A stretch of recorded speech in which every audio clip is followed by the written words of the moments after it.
Xuôi về miền Nam thăm lại mái chùa nơi tôi năm xưa đã từng khôn lớn. Mái chùa xưa vẫn tỏa ngát hương trầm, âm vang mãi tiếng chuông chiều vọng đưa. Mái chùa ơi vẫn đẹp như ngày nào, nơi đây đã tạo dựng nên những con người đạo đức hiền lành, biết hy sinh trái lòng thương muôn loài, biết lắng nghe chia sẻ nỗi niềm đau, biết thông cảm tha thứ cho lỗi lầm. Dù rằng hôm nay ngày tháng phai mờ, trong tôi không quên ngôi chùa ngài ấy. Hàng giữa sân những con đò qua lại, những nụ cười, những ánh mắt than về.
Giáo giới hành vi chúng con xin hân hoan cung cấp thần Phật.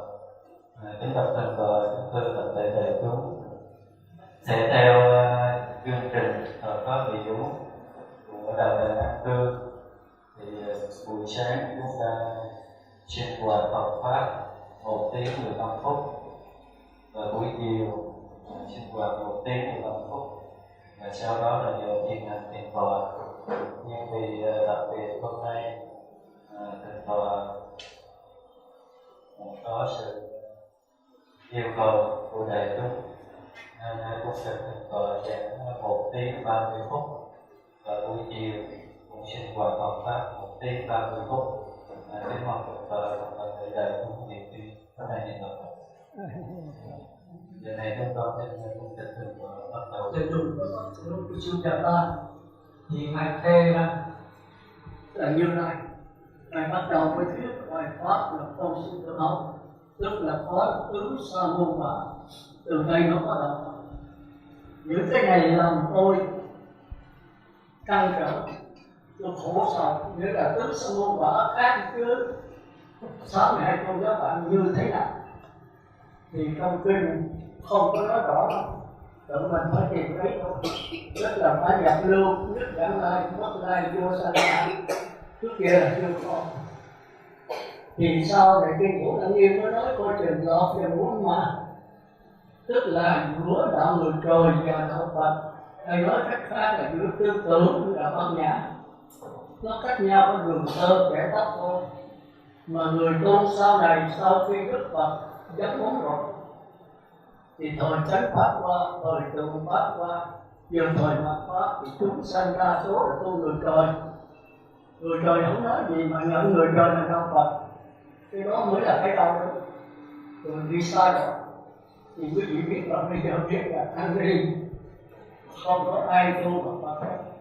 đi làm ăn rất xuất gia. Tôi nói theo cái biết của tôi tôi xin thưa trước, không phải là tôi nói đúng hay sai không biết, nhưng cái mục đích của tôi là cho tôi sáng tạo. Thì như hòa thượng ngài tôi lên đây để trao đổi cái gì, thì nếu quý vị thấy sáng tỏ thì quý vị tạm chấp nhận nó để rồi làm cái hành trang trên con đường giải thoát của quý vị. Còn đúng hay sai thì hạ hồi phân giải. Vì trong kinh đó thì dân sức ra Đa Ma vậy đó cũng đã hỏi rất là 62 tôn giáo đến đây giải thoát, ai cũng nói của mình là chánh pháp. Đến Như Lai đây giảng cũng vậy, nhưng con làm sao phân biệt? Thì cuối cùng Đức Phật có đưa một câu cho mình phải để ý là đừng có tin ai hết, dầu nó là bổn sư của các ông, dầu nó là bổn sư sách truyền lại, dầu nó là do kinh nghiệm của người xưa, chân chân thì dầu là Phật Thích Ca Mâu Ni cũng đừng có tin ở ta, mà hãy nghe lời ta nói, đừng bỏ và đừng lấy, rồi áp dụng vào cuộc sống. Nếu đem lợi ích hạnh phúc cho mình và lợi ích hạnh phúc cho tất cả chúng sanh thì các con hãy thành theo. Thì tôi hai mà pháp mình biết ai là tôi đúng, ai là tôi sai, thì mình làm sao áp dụng vào cái đời sống, cái cuộc sống hàng ngày của mình mà đem lại hạnh phúc cho mình cho tất cả mọi chúng sanh, thì mình tạm nhận đó là chánh pháp. Thì hôm nay tôi cũng theo cái đó thôi, là tôi làm sao làm sáng tỏ cái đạo giải thoát, thì chúng ta phải nhận được cái tư tưởng và âm nhã nó khác nhau. Mà tư tưởng này thì hiện tại cái nguồn có muốn được ác, muốn được thiện và muốn điều sanh, cái đó là tam tô, cái đó là tam. Thì muốn được ác là cái gì? Thì trong cái định xứ đầy đủ con sát thân chúng ta, quán thân, quán tội, quán tâm, quán pháp. Mà xưa các quý vị biết quán tâm, quán pháp và phát làm sao cái khó khăn. Thành ra chúng ta phải chia sẻ đi vào chiều sâu. Thì cái chia sẻ là do cái sự chiêm nghiệm, do cái sự trăn trở của quý vị trình bày khác nhau. Thì hôm nay cứ niệm xứ là không biết đâu, liên quan bài thuốc của tôi, cứ niệm xứ này là của tôi. Tôi xin chịu trách nhiệm, quý vị đừng tin tôi, quý vị đừng có bỏ. Thì cứ làm cái hành trang mình suy ngẫm đem áp dụng vào cuộc sống tôi chỉ có lợi cho mình, lợi cho tất cả mọi chúng sanh, thì quý vị phải theo tôi. Thành ra tôi thường mục đích cho đủ quý vị là tôi quý vị phải trả lời được tương lai số nào thì tôi trình đây thì quý vị đừng tin là gì cũng chỉ sợ các bài rồi tôi nghĩ là thì rồi tôi giảng hết 2-3 năm rồi thì tôi nghĩ là thất bại. Mà thất bại không phải vợ ứ chỉ mà ở tôi. Thì tôi nhớ rồi tôi có đi học sư phạm đó, thì quý vị mà giáo sư học ở Mỹ về đó có dạy cái cách giáo dục theo mẫu giáo đó. Thì tức là mỗi học trò thì phải trả bài hết mà rất dễ. Nghĩa là tôi phải đọc trước 3 lần, rồi cả pháp hội đọc 3 lần, rồi tới tôi không đọc nữa, pháp hội đọc không. Quý vị nghe 3 lần là phải hiểu, quý vị đọc luôn 3 lần. Rồi tới từng vị đọc 3 lần. Nó thì như vậy phải nóng thôi. Tức là sau khi quý vị đọc rồi là trong A Lại Gia quý vị là có chủng tử Phật Pháp. Mà chủng tử Phật Pháp tôi thấy rõ nhất là tứ niệm xứ. Vì cái này dường như là của đạo Phật chứ không phải của ngoại đạo. Ngoại đạo thì đa số là tu chỉ, ít có quán. Còn tứ niệm xứ là riêng về quán, ít có chỉ. Mà chúng ta nhớ đừng có chia chỉ quán là 2 nhá. Rồi lặp lại đó. Mà cũng đừng có nhập một, chỉ quán là 1. Cái đạo Phật nó khó chỗ đó. Nếu chỉ quán là 2 là sai, mà chỉ quán là 1 là trật. Cái đạo Phật mình phải đi tới cái chỗ sâu xa đó. Chúng ta thường theo cái thế tư tưởng chỉ là chỉ, không có quán. Còn quán là quán, không có chỉ. Mà qua Bát Nhã thì không có vấn đề đó. Còn nếu đi sâu vào Bát Nhã nữa thì chỉ tức là quán, quán tức là chỉ. Chứ không có nghiêng gì chỉ nhiều mà khi nghiêng quán nhiều. Mà trong chỉ có quán, trong quán có chỉ, không thể phân hai được. Mà cũng không phải là một. Còn thấy tư tưởng đó thì trong chỉ nó liên can tới quán, nhưng mà chỉ khác còn quán khác. Nhưng mà không thể tách rời được, trong chỉ có liên can tới quán, mà nếu không có quán thì cái chỉ không thành. Còn quán thì trong đó nó có liên can, tôi nói liên can tức là duyên khởi nhau, duyên khởi chu kỳ. Còn trong chỉ có quán, trong quán có chỉ là duyên khởi sát na. Thì cái này bên Đại Thừa thường chú trọng cái này, với sát na. Thì tôi thường giảng đó, ví dụ như sóng trong cái biển đó, quý vị ra ngồi ngoài biển hoặc ngoài sông thì quý vị để ý, thì thấy cái dòng nước, tức là cái linh hồn của mình đó, cái chỗ phát sinh ra tất cả dạng vật chúng sanh và các pháp, thì do gió bát phong, chứ không phải dòng nước sanh ra sóng nha. Chúng ta nên nhớ đó, mà trong cái mờ mờ thì đạo Phật thường kêu là vô minh. Minh là sáng, vô là không sáng. Thì do cái vô minh này thì mới có những cái lượng sóng mượn cái dòng nước để mà duyên khởi. Cái gì dám nghe có thể nghe lại nhiều lần thì tôi giảng hơi lạ đấy, hơi lạ, nhưng mà tôi muốn cái gì phải nhận sự thật. Sự thật thì nó khó nghe, nó ở trong thân mình chứ không nằm đâu hết đâu. Thành ra chính cái gió bát phong này mượn cái dòng nước linh hồn để mà tạo ra cái sắc thân sống này. Thì các năng lượng sống này có 5 phần. Một phần là sắc quẩn, lúc mà chúng ta đi sâu cái này nha, còn sắc quẩn chúng ta thấy khó Rồi cái thứ hai là thọ quẩn, cái thứ ba là tưởng quẩn, cái thứ tư là hành quẩn, cái thứ năm là thức quẩn. Thì sắc quẩn chúng ta biết rồi, là cái sắc thân của chúng ta. Nhưng mà chúng ta coi chừng lầm. Thường quý vị nói sắc quẩn là sắc thân này, thật là không đúng. Sắc quẩn trong đó có thọ, có tưởng, có hành, có thức. Nhưng mà chuyên chú về cái sắc thân, thành ra gọi là sắc quẩn. Chúng ta tưởng sắc quẩn không có thọ cảm, không có tư tưởng là lầm. Thì cái thọ cảm của sắc quẩn là kêu là ngạ quỷ, mà cái thọ cảm của tư tưởng là kêu là súc sanh. Còn thọ quẩn đó thì nó chú trọng về cái cảm giác. Thành ra trong kinh mới chia làm 4 cách ăn. Cách ăn thứ nhất là đoàn thực, là cho sắc thân bên ngoài. Chúng ta phải rành đó, chúng ta đang ở trong đó, mà chúng ta không biết là chúng ta không thể đắc thánh quả được. Phải biết cho rằng. Còn cái thọ quẩn đó là cũng có sắc thân, có cảm giác, có tư tưởng, nhưng mà chuyên trú về thọ cảm. Tức là chúng ta kêu là tịnh sắc căn. Cái kia là phù trần căn. Phù trần căn là gồm có mắt, tai, mũi, lưỡi, thân và ốc. Rồi tịnh sắc căn là gồm có dây thần kinh thị giác, thính giác, khứu giác, vị giác, xúc giác và thần kinh ốc. Hai cái nó khác nhau nha. Thành ra người chết rồi đó, phù trần căn chết liền lập tức. Theo di thức tịnh sắc căn 8 tiếng đồng hồ sau mới đứt. Do đó người chết là trong 8 tiếng không được đụng tới cái thây. Mà chính cái tịnh sắc căn này cảm giác mạnh nhất. Cũng như nói tôi nhức cái răng, thì thật ra cái răng không có nhức. Cái răng nó chỉ ê thôi, thì cái đó là cảm giác của ngạ quỷ. Còn dây thần kinh răng nó sưng lên, thì cái này mới đưa tới cái nhức. Cái cảm giác mới mượn dây thần kinh này, thì cái ê đó gọi là cảm giác của ngạ quỷ. Còn cái nhức nhối của dây thần kinh đó thì cái này cái cảm giác của người trời dục giới.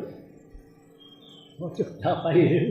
Chút nữa tôi đi sâu vấn đề đó. Vậy hôm trước tôi nói vậy là tôi chỉ giảng đại khái thôi cho quý vị nắm. Rồi sau này tôi sẽ đi sâu vào chi tiết. Thì nó nhức nhối á, thì quý vị phải làm việc nhiều. Thì hôm trước là tôi đã tính rút lui rồi, nhưng mà tôi nghĩ giảng thất bại không phải do tăng ni Phật tử, mà do chính người giảng. Thành ra tôi ngồi thiền, tôi tìm cách giảng, tôi nói về chỉ có giảng theo một giáo thôi. Nếu bắt quý vị trả mà phải đơn giản, dễ dàng, thì quý vị mới chịu trả thôi. Rồi bắt từ cái dễ đó đi lần tới cái khó. Quý vị quen rồi, quý vị thấy thích. Nhưng mà tôi suy nghĩ nữa là thì có Phật tử nói với tôi, không phải là tăng ni không chịu trả đâu sư, tăng ni cũng giỏi lắm, nhưng mà sợ cái máy mà chụp ảnh như quay phim đó nó lên trên đó, rồi nhiều khi sư dí đó thì hơi mất mặt. Với trả mà nhiều tăng ni mà thua Phật tử đó. Phật tử ở dưới sư thì nó hơn tăng ni, vì nó nghe sư 20 mấy năm rồi, thành ra nó mất mặt. Thì tôi quên cái chỗ đó. Thật ra nếu chưa đắc tánh quả thì ai cũng có tự ái hả? Thì quý vị tuy là xuất gia nhưng cũng còn tăng thôi, tôi cũng còn tăng thôi. Thì bây giờ tôi không biết tính làm sao, thì tôi phải hạ thấp xuống, để rồi ai cũng có thể trả được hết. Thì cái đó chúng ta phải đi chậm á. Nhưng mà chậm một bước nào vững bước nấy. Bởi vì quý vị không hiểu rành như vậy là quý vị không thể vô quả nhập lưu được. Quý vị cứ hiểu lờ mờ. Thì lờ mờ tức là vô minh, một danh từ khác của vô minh. Minh là sáng, mà vô là không sáng, cứ lờ mờ vậy. Mà lờ mờ của cảm giác thì kêu là ngạ quỷ, lờ mờ của tư tưởng thì kêu là súc sanh. Rồi tới cái cảm giác mà tương đối sáng tỏ hơn, đó là của người trội. Một cảm giác có đó là xúc đấy, nhãn xúc. Trên này cái bài đó có đó, kêu mà ý xúc. Rồi cái cảm giác mà sáng tỏ hơn nữa, đó là ý thọ, tức là sơ thiền, nhị thiền, tam thiền. Cái này là không có chiếm hữu bên ngoài nữa, mà hoàn toàn là xúc thực. Nếu quý vị đây vào cái nhị thiền, tam thiền, quý vị có thể nhập định 7 ngày, 70 ngày, 70 năm, 7.000 năm không ăn uống. Và ăn uống bằng cái gì? Bằng cái cảm tọa hỷ lạc, ly dục sanh hỷ lạc, định sanh hỷ lạc, ly hỷ diệu lạc, xả niệm thanh tịnh. Quý vị đi sâu rồi quý vị ngồi thiền, quý vị sẽ thấy lời tôi nói. Bây giờ nói rồi quý vị có thể không hiểu, mình chưa có từng nhập thiền. Thành ra quý vị phải có thời giờ ngồi thiền. Tôi chú trọng cái ngồi thiền. Thì tôi thấy sư trưởng ra xuống dạ lực thời mà 3 thời định rồi. Khuya, chiều, sáng là tu tịnh. Tịnh xá 5 giờ đóng lại, sáng 7 giờ mở ra để yên cho các sư tu tịnh. Thì sư trưởng là chú trọng tới tăng ni. Đây là cái cột cái của đạo Phật. Tăng ni còn thì đạo Phật còn, tăng ni mất thì đạo Phật mất. Mà tăng ni còn hay không là do thiền tín. Thiền tín biết cách hộ pháp, biết cách khích lệ cho tăng ni. Hồi xưa mà tăng ni mà đi tu tịnh là có bà lão gì đâu bà hộ pháp. Mà bà hộ, bà đắc quả bất lai, bà biết tư tưởng của tăng ni. Thành ra bà cứ dí hoài thì mấy ông tăng mắc cỡ. Do mắc cỡ mới tinh tấn mà mới đắc quả thánh được. Thì quý vị cũng phải biết tàm quý. Mình tôi kêu trả là quý vị tàm quý đó. Thì có tàm quý thì mình bắt đầu mới cố gắng. Thì cố gắng thì chủng tử mới lọt ai lại gia. Chứ quý vị nghe lỗ tai này qua lỗ tai kia, trong ai lại gia linh hồn quý vị không có chủng tử. Mà không có quân tập vô thì chừng nào nó mới hiện hành. Đủ điều kiện nhân duyên hiện duyên khởi nó mới hiện hành được. Và đây là cái pháp chu kỳ thôi. Rồi có pháp sát na nó khác như thế nào? Sát na là bát nhã, chu kỳ là tư tưởng. Chẳng hạn như mình niệm Phật hay mình hít thở, niệm Phật đếm từ 1 tới 10 niệm Phật, khỏi đếm khỏi niệm Phật. Đây là cái thế giới của chu kỳ, cõi trời chứ không phải là cõi Phật. Tôi niệm Phật Nam Mô A Di Đà Phật, tôi tập trung vào đó, để nó phóng là tôi kéo trở lại. Rồi tới chừng được 700, 1000 nó không phóng nữa thì tạm chứ chưa, 1000 nó cũng vẫn còn phóng. Nhưng mà qua giai đoạn thứ 2 niệm Phật khỏi đếm, thì cứ A Di Đà Phật, A Di Đà Phật nó phóng thì trở lại giai đoạn thứ nhất, A Di Đà Phật 1, A Di Đà Phật 2, chừng chục lần mới quen rồi thì qua giai đoạn thứ 2 lại. Thì trong kinh, trong bộ kinh có giảng, không có giảng, nhưng mà trong thanh tịnh đạo của mấy thiền sư ở bên Tích Lan, nhất là cô Trí Hải có dịch ra trong thanh tịnh đạo, thì giống như mình trăng trâu. Thì khi mà nó phóng mình phải kéo lại, thì giống như mình xỏ cái dàm vô lỗ mũi con trâu. Mình là con trâu quán, hồi đó giờ không có chăn, thì mặc cho nó luôn tuồng, nó muốn làm gì nó làm.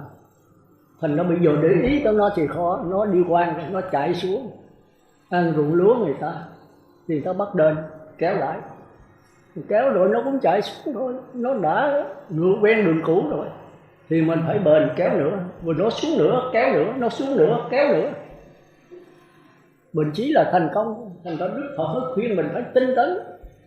Không tinh tấn là không đi đến độ hóa được. Mà không những người tu, học sinh cũng phải tinh tấn, mà buôn bán cũng phải tinh tấn. Tiểu phú mà do chuyên, mà đại phú do cần, phải chuyên cần thì mới có thể. Chứ đừng nói là người tu, học trò cũng vậy. Thì người tu mình phải tinh cấn hơn nữa. Rồi hôm trước tôi nói là tôi xin lỗi là tôi lặp lại là thấy quý vị hơi lười biếng. Chứ hồi xưa tôi tu không phải vậy đâu. Mà lười biếng cũng phải là do cái khí hậu bây giờ nó ô trượt quá, ăn uống cũng ô trượt. Còn quý vị là ăn xả láng, không kiêng cữ gì hết. Thì quý vị ngồi thiền vô thì ăn dầu, rồi ăn bột ngọt, chứ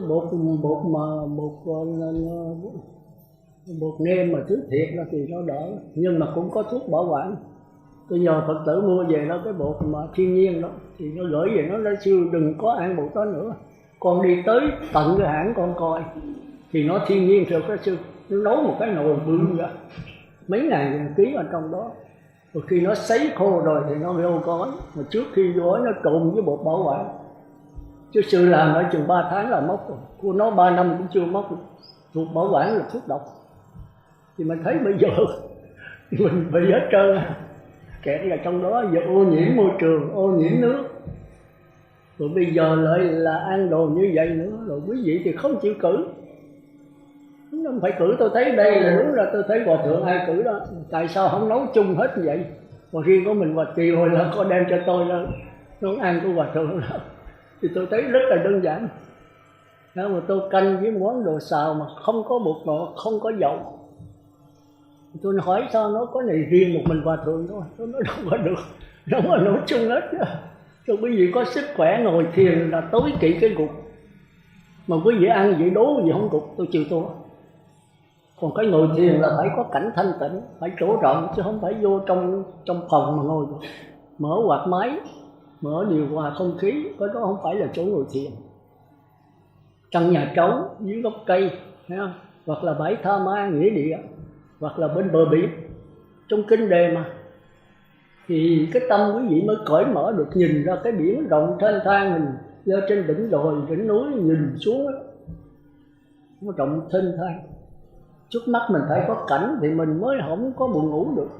Còn ngồi trong phòng mà cứ ngồi dòm dách thì thôi, đi vào ngủ thiền, gục lên gục xuống.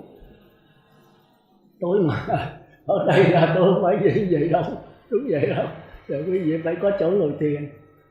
Thì có thể mình có xe mình chở đi, thí dụ ở Tịnh Xá, Ngọc Trơn, nó ngồi thiền được. Nó rộng vô cùng mà có những cái mương nữa, cây mát vô cùng. Mỗi xưa ngồi một cái bụi cây đó, ở bên cái rạch đó. Ở đây là tôi thấy Tịnh Xá Ni có nhiều Tịnh Xá ngồi khỏe lắm. Cách đây có vài cây số đó gì. Thì mượn xe hay mướn xe mình chở đi. Thì Phật tử nó lo chứ có gì. Mình tu tinh tấn là Phật tử nó lo hết rồi mình khỏi lo. Rồi thì ở đây tối ý kiến của tôi thôi. Ở đây thì chỗ học được. Học thì phải có phòng có này kia mà đúng là học cũng không có phòng. Ở dưới tôi mà học như thế là giảng cúng hội đó, tôi cúng ngoài trời không à. Cái phòng giảng là để tháng mưa. Còn tháng nắng này đó là tôi ra ngoài trời. Không cần quạt máy, không cần đèn, không cần gì hết. Ra đó là có đủ hết. Ngồi mỗi người ngồi trên đất dưới gốc cây. Tôi trồng mấy hàng trúc với cây cổ thụ mát vô cùng. Mình cũng thấy sảng khoái, mà Phật tử cũng thấy sảng khoái, mà khỏi tốn cái gì hết. Thì tôi đề nghị vậy thôi. Bây giờ chúng ta trở lại. Tôi thì hơi nhiều chuyện á, quý vị thông cảm cho tôi. Tôi muốn đi vào chiều sâu. Nhưng mà tôi xin nhắc lại là trong thân thể này, tôi không nói trên trời dưới đất, nhưng quý vị chưa biết cái thân thể mình đâu. Đức Phật nói nó còn phức tạp hơn cái máy vi tính của quý vị bây giờ, chưa có bằng cái máy này. Và cái máy này theo anh Đại Thừa nói đầy đủ hết, quý vị đừng có tìm đâu hết. Máy thâu băng gì, máy đĩa gì cũng nằm trong này, cái đĩa rất lớn. Cái này là cả cá nhân mà cả vũ trụ đều nằm trong này hết. Thì thôi giờ chúng ta qua cái thứ nhì, tôi nói đại cương thôi nhá, một chút nữa chúng ta bắt đầu đi 4 đường A. Thì ít nhất quý vị cũng nghe 3-4 lần đấy. Còn 4 đường thiện nữa thì còn 9-10 lần nữa, tức là năm nay không có giảng rồi. Nhưng mà thà là đi chậm mà đi vững. Quý vị có một cái hiểu biết đúng đắn rồi quý vị tự mình tu tập và giúp đỡ cho chư tăng. Cái mầm non của Phật Pháp, và nếu trụ trì nữa giúp đỡ cho thiện nam tín nữ, cận sự nam, cận sự nữ. Mà tôi đau lòng thấy cận sự nam nữ bây giờ hơn tăng ni rất nhiều. Có chỗ khó chỗ đó. Tăng ni thì hơi làm biến. Còn cư sĩ nam, cư sĩ nữ chúng ta thấy rất là thán phục họ. Công việc họ bề bộn, phải ăn từng bữa tốt mồ hôi. Họ thất nghiệp tùm lum, nhưng mà họ nhất định nghe là họ phải bớt ăn bớt mặc lại. Họ chịu cái đạo rồi thì phải mất cái đời. Họ dám hy sinh vậy, còn mình lỡ không có làm gì đó, đầy đủ hết, ăn mặc ở bệnh rồi có Phật tử lo hết. Mình không chịu tu thì cũng quả báo nặng lắm mà. Quý vị nên nhớ cõi này là cõi nhân quả, trừ ai là hán mới thoát khỏi thôi, còn bất lai còn lọt trong nhân quả đấy. Thì hưởng hết phước rồi là mình phải kéo tài trả nợ đấy. Thì đó là vị tổ Giác Chánh thường nói, Minh Đạo Quang nhắc tới nhắc lưu hoài. Mấy ông phải khéo tu nha, không tu thì sau kiếp sau mấy ông thành con bò đấy, bên chùa thì con trâu, con mặc đồ vàng. Nghe không? Thì tu thì một là khất sĩ, một là Phật, hai là ma, chứ không có làm cõi trời được. Còn bên chùa người ta làm trời được, bởi người ta tự túc, ta tự nấu nướng đồ ăn, ta tự là trồng trọt được kia người ta ăn. Khất sĩ là không được trồng á. Cấy cày trồng tỉa đũa bơi ấy là phận sự của người cư gia, bậc giải thoát là lìa xa nghệ nghiệp, được nhẹ mình độ tiếp chúng sanh. Hạnh tu khất sĩ lữ hành, mỗi ngày khất thực trì bình giáo khuyên. Người khất sĩ như quý vị tăng ni mà không đi bát là phạm. Còn bên chùa ta không có đi bát, ta thọ giới có bát nhỏ xíu mà, rồi để thờ thôi. Còn bên mình là thọ giới phải đi bát. Mà tôi nghe quý vị lớn tuổi đạo Hòa Thượng nói có nhiều vị sư xuất gia rồi chưa có biết đi bát là gì nữa. Ôm cái bát có chút bụng nhưng mà ông lục thì đúng là bây giờ nó đau rồi. Nhưng mà sự thật phải nói sự thật thôi. Dù quý vị có trách tôi thì tôi Phật pháp bây giờ nó suy đồi nhiều quá. Giáo pháp cũng chẳng hiểu, mà đi bát cũng chẳng có đi bát. Tiền thì ông nào cũng có, điện thoại di động thì xưa nào cũng có, tăng đi luôn. Rồi tối ngày cứ bận cái điện thoại di động không, rồi làm sao mà trở về mình được. Đêm 3 thời bây giờ còn có 2 mà có tịnh xá không có thời nào. Còn đi bát cũng vậy, mỗi ngày mỗi đi. Bây giờ có tịnh xá không có đi ngày nào hết, mà cũng không biết ôn bát như thế nào. Tôi thấy Bạc Liêu đệ tử sư tôi đi bát rồi cầm 3-4 ó nhang về dài khòn. Tôi nói trời ơi, đi bát mình vậy sao? Nói tại ta cúng sư. Rồi ông cái miệng ông đông, ông không biết nói sao. Ai mà đi bát mà đi ốm nhang dài khòn 3-4 bó vậy. Người ta cúng người ta không hiểu, mình có quyền nói. Nó khó lắm. Thì bây giờ đi nhận tiền nó đủ thứ hết.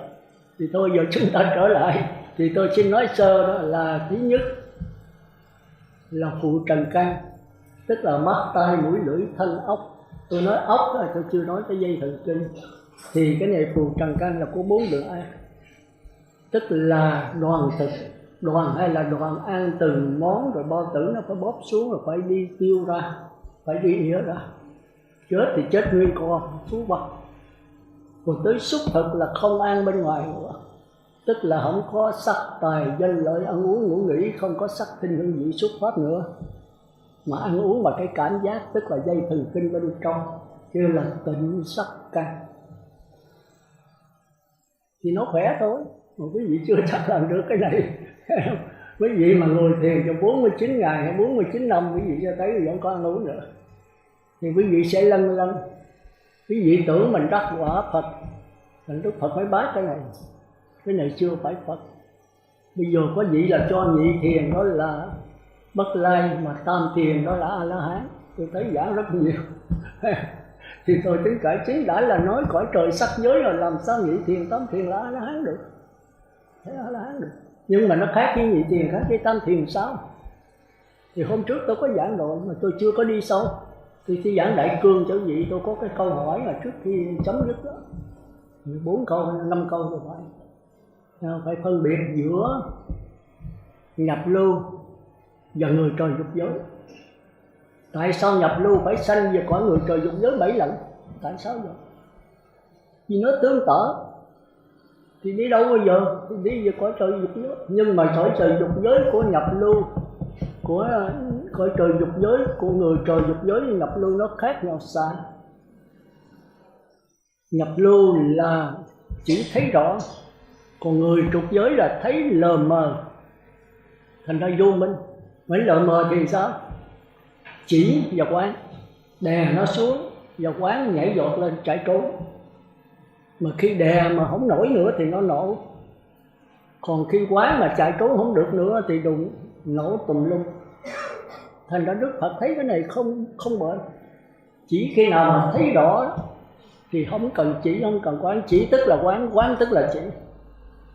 Còn cái này trong chỉ có quán, mà nặng về chỉ nhẹ về quán. Trong quán có chỉ, nặng về quán, nhẹ về chỉ. Thì chính Xá Lợi Phất Ngũ Quyền Liên hồi đó tu cái này. Xá Lợi Phất chú trọng về chỉ nhiều, Ngũ Quyền Liên. Thành ra trong kinh kêu là tùy tính hành. Còn một Xá Lợi Phất thì chú trọng về quán nhiều. Thành ra trong kinh kêu là tùy pháp hành. Người ta mới hỏi Đức Như Lai hai cái này sao? Đức Như Lai nó cách tu nó khác nhau nhưng có liên quan. Để chỉ nhiều trong đó có quán ít, mà quán nhiều thì trong đó có chỉ mà chỉ ít. Thì hai người thì đi tới quả La Hán hết. Mà đi tới La Hán thì chỉ và quán mà là một thôi. Nhưng mà nói một cũng trật đó. Nó là một thực tại có hai mặt. Chúng ta phải hiểu cái đó. Chỉ là cái bản thể, còn quán là cái hình tướng. Hãy nắm được nguyên cái mặt đó thì kêu là cái dự dụng. Giới định tuệ. Thì giới đó là hiện tượng giới đấy. Định đây đó tức là chỉ là cái bản thể. Thì tất cả những hiện tượng giới là bao nhiêu là bản thể cho phát hiện. Còn huệ là gì? Huệ là nguyên cái cây đó. Chúng ta phải hiểu cái chỗ đó. Thì cái nào cũng vậy thôi. Nhưng mà mình phải suy gẫm, phải trăn trở với nó. Mình phải tha thiết, phải cách mạng toàn thể cái hiểu biết từ xưa về của mình.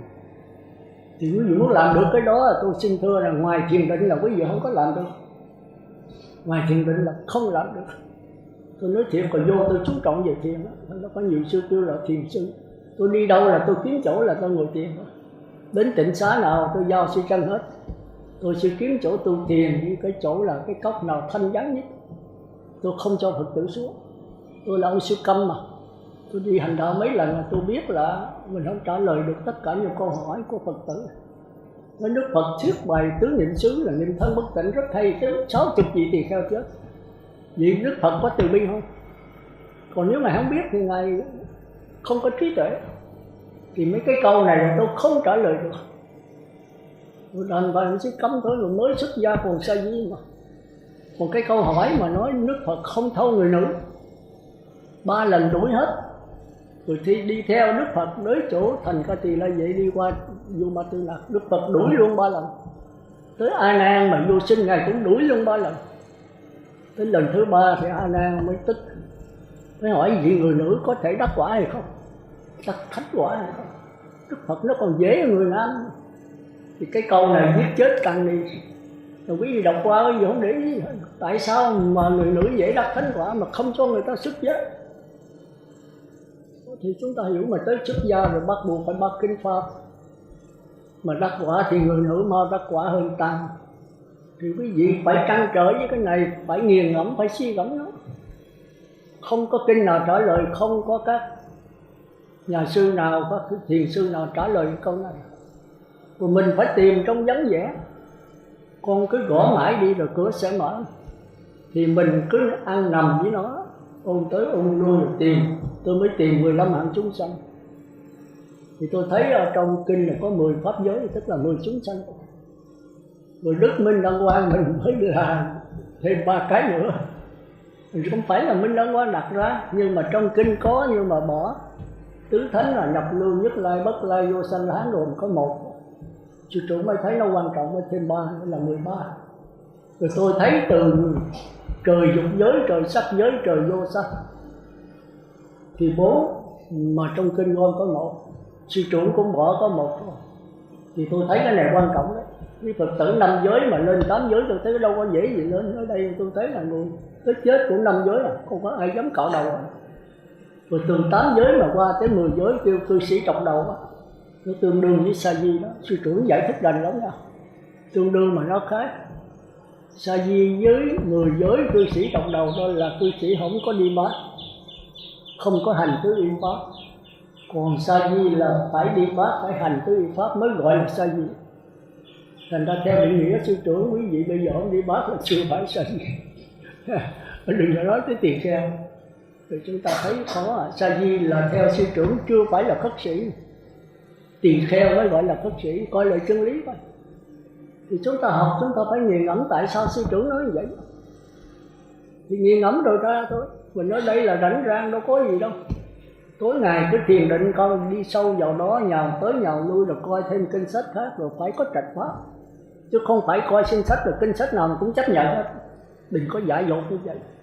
Rồi không phải kinh sách nào mà cũng bác hết. Đừng có dại dột như vậy. Mình phải nắm cái gốc. Mà cái gốc đó là gì? Cái gốc là giới, là định, là huệ.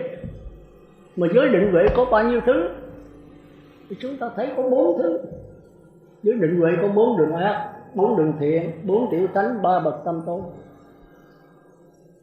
Thì chính sư trưởng cũng nhận cái đó mà. 4 đường ác, tà giới, tà định, tà huệ. 4 đường thiện, chánh giới, chánh định, chánh tuệ. 4 tiểu thánh là thánh giới, chánh định, thánh tịnh, thánh tuệ. Rồi 3 bậc tâm tôn là thánh định, thánh giới, thánh định tuệ, mà đệ nhất tức là trong đó có siêu việt mà có duyên dung. Rồi chúng ta giải thích làm sao? Giữa tà giới, tà định, tà huệ với chánh giới, chánh định, chánh huệ khác nhau làm sao? Thì cái này tương đối dễ thôi. Mà giữa chánh giới, chánh định, chánh tuệ mà qua thánh giới, thánh định, thánh tuệ là cả một cái khó khăn. Thành ra tôi mới đem ra phân tích cho rõ ngay trong sắc thân mình. Thì thôi trở lại, thì tôi nói là cái đầu tiên là phù trần căn, tức là mắt, tai, mũi, lưỡi, thân, ốc. Tiếp xúc với cái địa ngục là sắc, thinh, hương, vị, xúc, pháp. Nếu chúng ta dừng ở đó, dính mắt vào đó, thì hiện giờ chúng ta đang địa ngục ngạ bị xúc sanh Atula. Chút nữa chúng ta đi sâu hơn nữa thì chúng ta phải trả bài cái đó trước. Rồi sau khi đó chúng ta mới chuyển từ ý thức đó. Tại tôi hơi không khỏe nha, tôi đứng cho không nổi đó, tôi sông cảm. Thì ý thức đó mới trăn trở, chúng ta mới suy gẫm qua ý xúc. Mà nhớ là cái óc tiếp xúc với pháp trần phát hiện ra ý thức.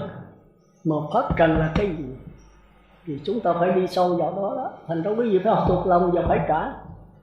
Ngay trong con người quý vị thôi, quý vị không phân tích đi sâu vậy rồi quý vị làm sao đắc quả nhập lưu được. Thành ra cái pháp trần nó có 2 thứ.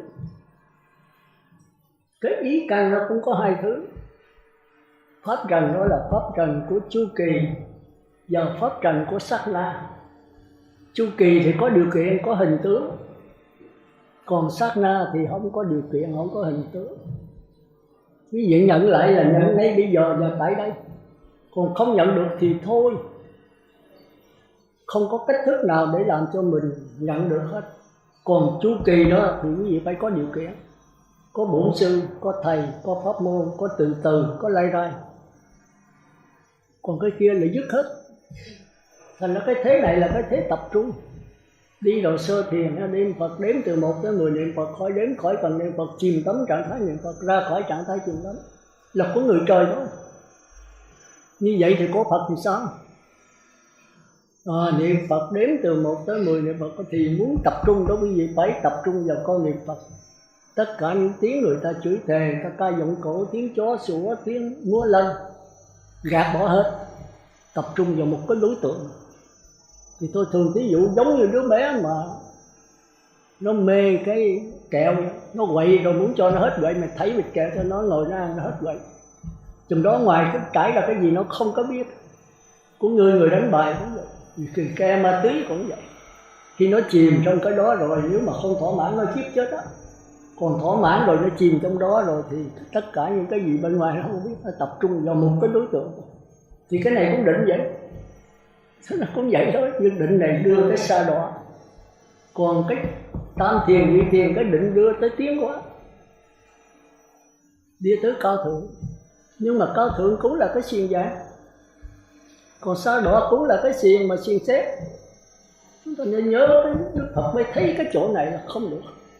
Mặc dù ngoại đạo nó đưa tới cái cao thượng, nhưng mà dũng kẹt vào trong cái pháp môn, trong cái xiềng. Thành hôm trước tôi có nói tất cả những cái pháp môn của đạo Phật không phải là của đạo Phật, đó là dối gạt. Dầu là tứ niệm xứ, dầu là tịnh độ, dầu là thiền tông, dầu là minh sát tuệ, thì tôi có nói rồi. Tịnh độ đó, niệm Phật đếm từ 1 tới 10 cầu dẫn sanh về phàm thánh đồng cư, đó là pháp môn dối gạt. Còn khi qua tới trung phẩm rồi đây mới là đạo Phật, phương tiện hữu dư tịnh độ. Còn tứ niệm xứ cũng vậy, niệm thân là tịnh, niệm thọ là xứ, rồi đổi qua thân bất tịnh thọ thì khổ. Đây là pháp môn của người trò, cũng là dối gạt thôi, đâu có đưa tới giải thoát. Một 62 tôn giáo. Rồi niệm thân như thân, niệm thọ như các cảnh thọ, đây mới là qua đạo Phật. Thì nó cũng giống như bên tịnh độ thôi. Rồi tới Bồ Đề Đạt Ma dứt hết. Nào, trực chỉ nhân tâm, bất lập dân tử, kiến tánh thành Phật. Thì đây mới là chánh pháp. Không có pháp môn.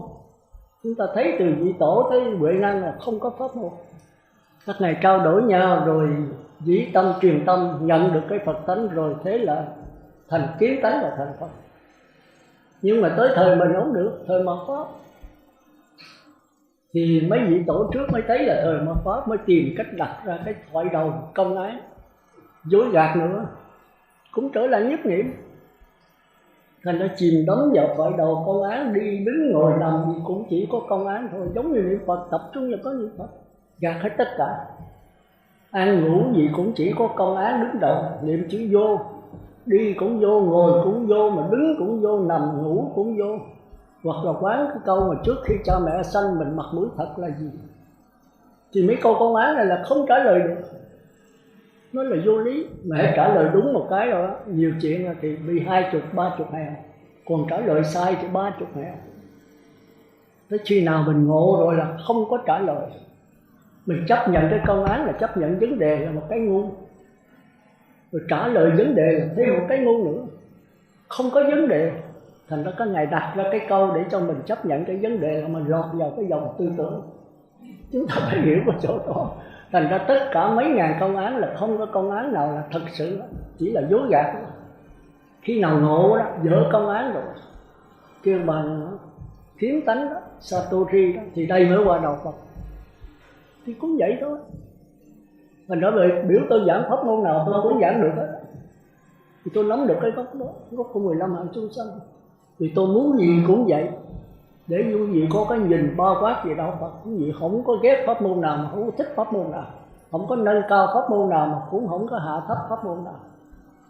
Thì cuối cùng nó qua tới đạo Phật có một thứ rồi, nhập lưu, tức là thấy được toàn diện cái sắc quẩn. Còn thọ quẩn thì ông nói được nha, mới có sắc quẩn đâu, mà sắc quẩn với thọ quẩn khác nhau làm sao? Quý vị phải hiểu cho ra.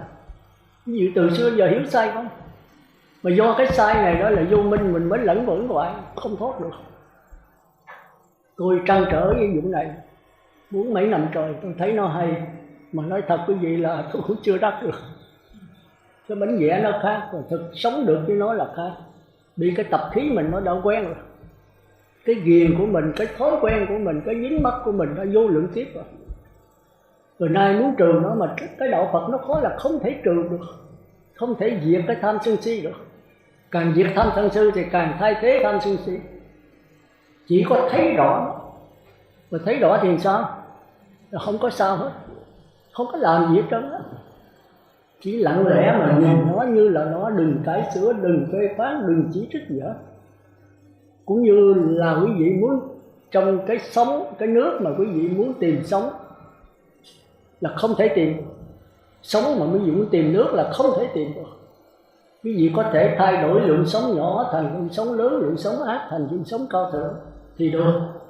Còn từ lượng sống ác lượng cao thượng mà quý vị thay đổi, cải sửa, tu tập để nhận lấy dòng nước, không bao giờ làm được vấn đề. Cái đó là một cái dạy. Từ lượng sống ác, sống thiện quý vị chỉ nhận lại cái dòng nước. Mà nhận được không pháp môn, mà không nhận được thì sao? Thì thôi. Thành ra đạo Phật nó khó là có chỗ đó, nó không có pháp môn. Còn từ lượng sống ác, lượng sống này kia đổi qua lượng sống thiện thì có pháp môn, thì tôi đang giảng về cái đó. Còn từ lượng sống thiện đến ác mà nhận lại cái dòng nước linh hồn, nước Phật tánh bát nhã thì không có pháp môn. Thì cái này là cái tập khí nhiều kiếp của mình. Thành ra nếu nhận đó thì mới nhập lưu là nhận được cái sắc thân, bởi vì nó thô tháo, dễ nhận. Mà hồi xưa thì tôi tưởng là sắc vẫn không có cảm giác, không có tư tưởng, không có tiến trình năm cũng vẫn có như thường. Khi qua 15 hạng chúng sanh chúng ta mới thấy rõ đó. Thành ra bây giờ bất cứ câu hỏi nào Phật Pháp tôi trả lời được hết. Tôi cũng dựa vào 15 hạng chúng sanh, dựa vào cái tâm thì mới thấy quá dễ dàng. Nhưng mà chứng đắc sống được trong cuộc sống đời sống này là tôi thấy là tôi đau đớn Thành ra tôi không tính ra giảm. Nhưng mà thấy thời buổi này thôi, một pháp nó muốn mất thì mình nâng cao coi nó làm sao. Ai hiểu được thì hiểu không được thì trở lại người trời. Thì tôi thấy có cái trình độ là thù thắng nhất. Người trời cũng được, nhưng mà phát nguyện một cái là về giáo hội của Phật A Di Đà. Còn ở đây mà người trời thì về người trời, nhập lưu thì về người và trời dục giới. Nhưng mà nhập lưu thì người ta khôn, ta về người trời dục giới có Phật Pháp. Còn người trời dục giới có khi về cái cõi trời đó không có Phật Pháp, khác nhau chỗ đó thôi. Vì coi kinh sâu mình mới thấy. Thì nhập lưu người trời lúc còn sống ở đây thì giống hệt, nghĩa là họ thấy được cái lờ mờ của cái đường ngạ, địa ngục, ngạ quỷ, súc sanh, Atula, rồi họ đè nén và chạy trốn. Mà khi đè không được thì nó nổ, chạy trốn không được thì bắt đầu đối cảnh là sân. Đối cảnh mà vô tâm thì mặc vấn thiện, mà đối cảnh mà có tâm nữa thì phân biệt nữa thì có chuyện. Cùng lắm là tam thập lục kế, dĩ đầu dĩ thượng, chạy trốn. Mà đâu phải mình chạy trốn hoài được. Chẳng hạn như vấn đề giữ tiền thì có thể mình không giữ thì mình thấy trong sạch, mà trong sạch thật sự chưa có cái vụ đó đâu. Nhưng mà đỡ hơn. Giống như ông tu sĩ nào đó thì một người con gái mà qua ngủ dọ màn đêm đó, ông không cho thì ông kia mới nói, cô đó mới nói rằng ông nhớ ông lão lại ôm người nữ vào lòng mà không mang tiếng. Giờ ông nó quá là ông cho tôi vô nhà ngủ đêm, bây giờ ngoài này mưa gió mà tôi là ướt mình hết rồi, cái nhà tôi đã sập rồi. Thì ông tu sĩ đã trả lời sao biết không? Tôi không cho cô vào lòng. Ông lão lai ôm người nữ vào lòng mà tâm không động. Tôi không cho cô vào lòng mà tâm tôi cũng không động, thì kết quả như nhau. Nếu tôi cho cô vào trong nhà mà tâm tôi động rồi cô nghĩ gì sao? Thành ra mình đừng có bắt chước là ngu. Mình phải coi theo cái trình độ của mình ở đâu. Thì nếu mình chưa được thì phải ôm pháo thôi. Tôi mà còn dính mắc tiền bạc rồi thì giờ tôi phải tránh tiền bạc. Nhưng mà nên nhớ tránh là để tu á, để cho đừng dính mắc, chừng đó mới ra muốn nắm tiền thì nắm. Mà làm sao biết mình không dính mắc? Cái này là cái vấn đề tôi muốn nói cái gì. Cho con giữ tiền bạc người ta khen vậy là xưa hướng dính mắc còn lâu. Dính mắc là ở cái tâm chứ không phải ở cái giữ tiền hay không giữ. Nhưng mà người sơ cơ thì nên tránh, đừng giữ tiền. Rồi chừng nào mới đắc quả, chúng ta nên nhớ là đắc quả bất lai gia lái là mới là không dính mắc đấy. Còn nhập lưu nhất dẫn lai vẫn dính mắc như thường. Quý vị phải rành chỗ đó. Nhập lưu rồi mới không dính mắc bốn đường ác. Còn nhất dẫn lai là không dính mắc vào người trời. Còn bất lai nó không dính mắc vào sơ thiền, nhị thiền, tam thiền, có bất lai mới xài được thôi. Còn A-la-hán thì tam giới không dính mắc. Thì nữa chúng ta sẽ đi vào đó. Hôm trước là tôi có giới thiệu rành mấy cái này hết rồi. Còn bây giờ tôi đi sâu đi vào chi tiết. Thì quý vị thông cảm cho tôi. Thì đó là tôi cũng nói là nó giống như là cái sắc thân bên ngoài là phù trần căn, cái sắc thân bên trong là tịnh sắc căn. Cái này của Di Thức nha, không phải của tôi. Thì phù trần căn đó là bốn đường ác, địa ngục, là quỷ, súc sanh, Atula. Rồi tới người trời cũng còn phù trần căn.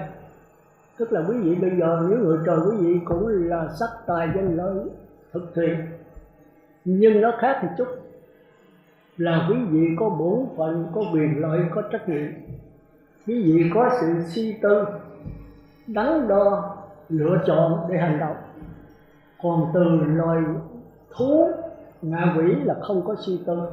Chúng ta nên nhớ ngạ quỷ có cảm giác rồi thực hành theo cảm giác, không có tư tưởng, không có sự phân biệt. Thì cái này tôi đã nói nhiều lần rồi. Nào, cũng như mình là thấy tiền, thì khi mình mê là không có tính toán suy nghĩ, vô giật liền. Rồi mình thấy đồ ăn, khi mình đói bụng mà không suy nghĩ, vô nhào vô ăn liền, thì bị người ta đập chết.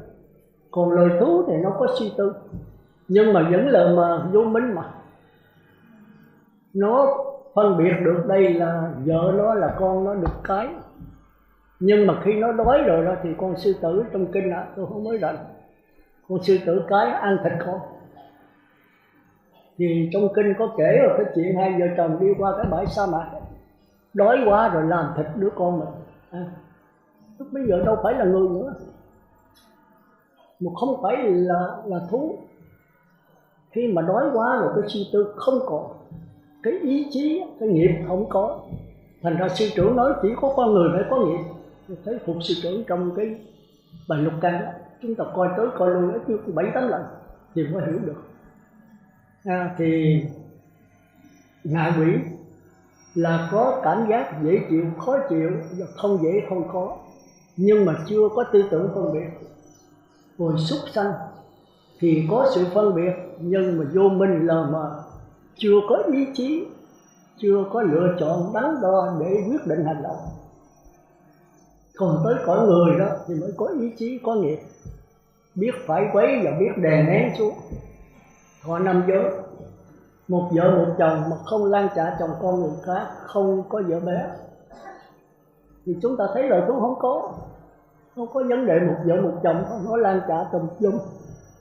Một con người đói mà thấy ấy biết đè nén xuống, biết luân lý đạo đức. Còn loài thú không có luân lý, không có đạo đức, không có bổn phận. Còn tới cõi trời đó thì ngửi người đó năm ăn năm thua, chúng ta coi Thủ Lăng Nghiêm thì mới biết. Năm ăn năm thua, tới cõi trời dục giới đó thì 6 tưởng có 5, có 4 tình. Chúng ta nói thường tưởng tất than, mà thường tình tất đỏ. Sống vì tình đó thì sao đỏ, mà sống vì tưởng thì cao thượng. Nhưng mà cao thượng ở trong luân hồi nhá, chứ không phải cao thượng là đạo Phật không phải cao thượng, mà đạo Phật không phải là xa đỏ. Đạo Phật vượt hết hai cái đó.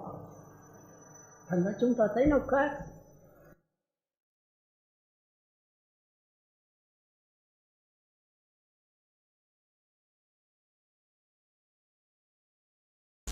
Đó, rồi tới sau đó thì cái này là xúc thực, ăn bằng các cảm giác. Rồi tứ thiền sắc giới tứ không, thì cái này là khác nữa. Tứ thiền sắc giới là người ta không có dùng bên ngoài, chiếm hữu bên ngoài, không chiếm hữu bên trong, là hỷ lạc. Họ ăn bằng cái gì? Tư niệm thực. Niệm là gì? Niệm là tư tưởng, tư là ý chí. Họ ăn bằng cái tư tưởng mà nhờ ý chí Mạt Na cung cấp chất liệu ở trong A Lại Gia, tức là kinh nghiệm, kiến thức, ký ức rất là dồi dào. Mạt Na mới moi trong đó cung cấp cho tư tưởng. Tư tưởng mới tạo ra cõi trời sắc giới, tứ thiền sắc giới, và tạo ra hư không vô biên, tức vô biên, vô sử và phi phi tưởng. Tôi có giảng rồi, vì tôi nói cái gì phải nghe nhiều lần. Quý vị không nghe thì bây giờ tôi giảng cái gì không hiểu thì đáng chịu thôi. Không lẽ bắt tôi lặp lại hoài. Tôi hôm trước tôi có giảng trước rồi, tôi giảng đại khái rồi tôi không có đi sâu, bây giờ tôi mới đi sâu đấy. Hoa Kỳ trong kinh nó kêu là tư niệm thực. Một là phù trần căn, tức là đoàn thực hay đoạn thực. Hai là tịnh sắc căn, tức là xúc thực, ăn bằng cảm giác. Ba là tư niệm thực, ăn bằng tư tưởng. Ở đây không có sắc thân, kêu là cõi trời vô sắc giới. Ngồi dùng cái óc tư tưởng, bởi vì đây là cái cảnh giới rất cao, thần thông rất nhiều. Thì các ngài do đè nén kỹ mạnh lâu sâu, các ngài thoáng thấy được cái Mạt Na, thoáng thấy được A Lại Gia. Mạt Na thì chưa vô lượng vô biên, hạt nha là hư không đấy. Hư không thì mình thấy vô lượng, chứ các bậc thánh là thấy nó còn hữu lượng. Đây là cái nguyên nhân đầu tiên của tam giới. Nữa tôi giảng sâu nữa, giờ tôi chỉ giới sửa xưa thôi. Rồi thức tức là ai lại do thức, là vô lượng vô biên thực đấy. Thì khi cái tâm mình yên lặng, cái nhụy sống nó bớt ấy rồi thì nó thấy được ai là do. Còn tập trung kỹ mạnh lâu sâu nữa thì nó thấy được vô sự xứ là cái niết bàn tịch tịnh của A La Hán. Rồi nếu mà đi tập trung kỹ mạnh lâu sâu nó thấy được niết bàn của Như Lai. Thành ra quý vị mà muốn qua đạo Phật đó thì quý vị không thể đi tìm đạo Phật được, mà quý vị làm sao cho những cái vọng tâm mình nó im bặt đi thì niết bàn nó hiện. Cái khó khăn của đạo Phật, niết bàn sẽ đến với mình chứ mình không thể đi tìm niết bàn. Chỉ làm sao theo dõi cái vọng tâm của mình, bốn đường ác, bốn đường thiện, bốn tứ thánh, rồi tự nhiên mình sẽ thấy được cái niết bàn. Mà thấy được cái lỗi của tứ thiền là cái lỗi của sao động thì nó sao động nó che mất. Thành ra ngay cái đầu tiên mà nắm được cái lỗi của nhập lưu, tức là dòng nước, thì cuối cùng kết quả là đi tới đạo Phật. Còn ngay đầu tiên mà nắm được cái địa ngục ngạ bỉ súc sanh rồi cuối cùng đi tới cõi trời tri tưởng phi phi tưởng. Không, cái gì phải nắm tới chỗ đó. Cái này về nghe lại nhiều lần nhé. Thành ra giải thoát là giải thoát ngay lúc đầu tiên, thì quả nhập lưu là giải thoát đầu tiên, và cuối cùng đưa tới quả Như Lai. Còn nếu đi từ địa ngục pháp môn đối trị thì không bao giờ qua nhập lưu được. Thành ra trong kinh viết quý vị đâu có để hơn được sanh cõi trời, hơn thống lãnh cõi đất, hơn chủ trì võ trụ, quả dự lưu tối thắng. Mình đọc một cái gì không đấy, thống lãnh cõi đất gì, làm vua hết cả khỏi quả địa cầu này. Hơn được sanh cõi trời là sanh cõi dục giới sắc giới vô sắc. Hơn chủ trì võ trụ là chuyển lưng thánh vương làm vua, tức là cái quả trụ phi phi tưởng cao nhất trong tam giới. So với quả nhập lưu không bằng cái lai nhập lưu. Quả nhập lưu là tối thắng. Cái gì đọc mà quý vị có biết là tại sao kỳ vậy? Chuyển lưng thánh vương là ngon đó, phi phi tưởng là ngon, là tối thượng của tam giới. Mà so nhập lưu không bằng một cái lai nhập lưu. Chúng ta cũng phải là suy gẫm, cũng phải bức xúc trước cái việc đó, thì chúng ta cứ gõ mãi là chúng ta sẽ thấy cửa nó mở. Bây giờ hỏi ai? Thời buổi này không biết ai là thánh nhân, thì giờ gõ đấy mà. Thì cái đó là phải thiền định 3 thời. Quý vị làm sao tập ngồi thiền ít nhất cũng 7-8 tiếng, còn bắt đầu thì 1-2 tiếng. Còn quý vị ngồi 1 tiếng thì tan nhất rồi.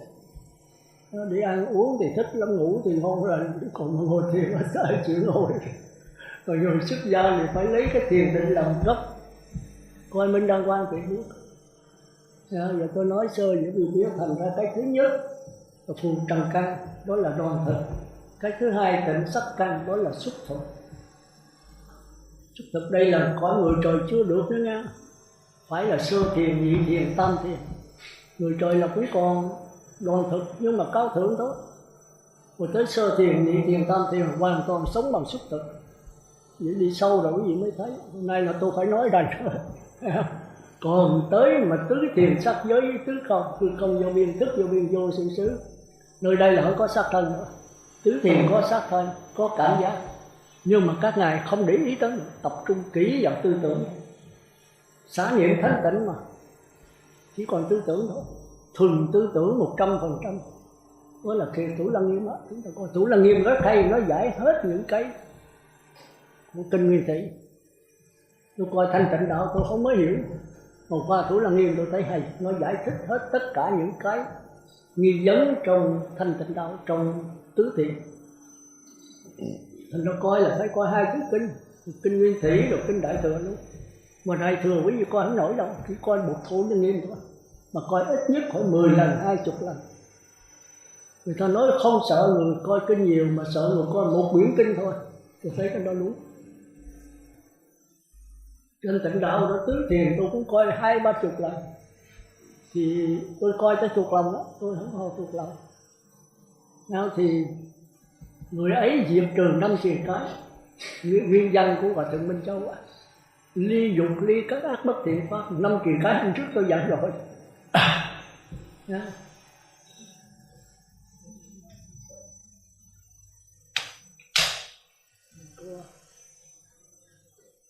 đem cái cá lên cho tôi thấy được không? Cái đó nước gì? Nước khoát thì tôi uống nước trà, nước linh chi, nước linh chi.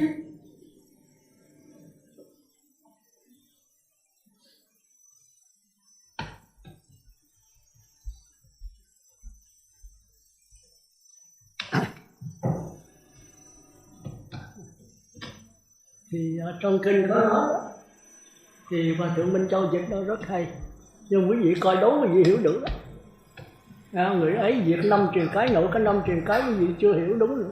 Khó. Hôm trước tiên ngữ trả mà giảng quý vị giảng còn trật đó. 5 truyền cái là có người trời. 5 truyền cái trong đó là có tầm, sát, hỷ, lạc, tịnh, định, xả. 5 cái. Tầm thì trừ hôn trầm, sát thì trừ hoài nghi, mà hôn trầm với ngũ gục đó chưa chắc là phân biệt được. Sát thì trừ hoài nghi, hỷ trừ kỳ sân, lạc thì trừ phóng vật hay là trạo tử vậy đó. Còn tứ thiền đó, xả niệm thanh tịnh thì trừ tham dục. Thì chúng ta phải hiểu nó khác nhau làm sao. Thì chúng ta thấy rằng mỗi cái đó là khó rồi đó. Thì người hành giả đó phải diệt 5 truyền cái. Mà diệt của người trời thì khác, mà diệt của nhập lưu là cái. Nhập lưu thấy rõ, còn người trời đè nó xuống. Rồi tập trung kỹ mạnh lâu sâu để giọt lên. Còn nếu quán thì cũng giọt lên. Nào thì diệt 5 truyền cái. Ly dục, ly các ác bất thiện pháp. Ly dục là gì? Ly cõi dục giới. Các ác bất thiện pháp là những tư tưởng ác kéo trở về tư tưởng thiện. Tức là nãy tôi nói sơ thiền, niệm Phật đếm từ 1 tới 10, niệm Phật khỏi đếm là ly dục. Còn khỏi cần niệm Phật nữa, tức là định sanh ly lạc, thì đây mới là định đấy.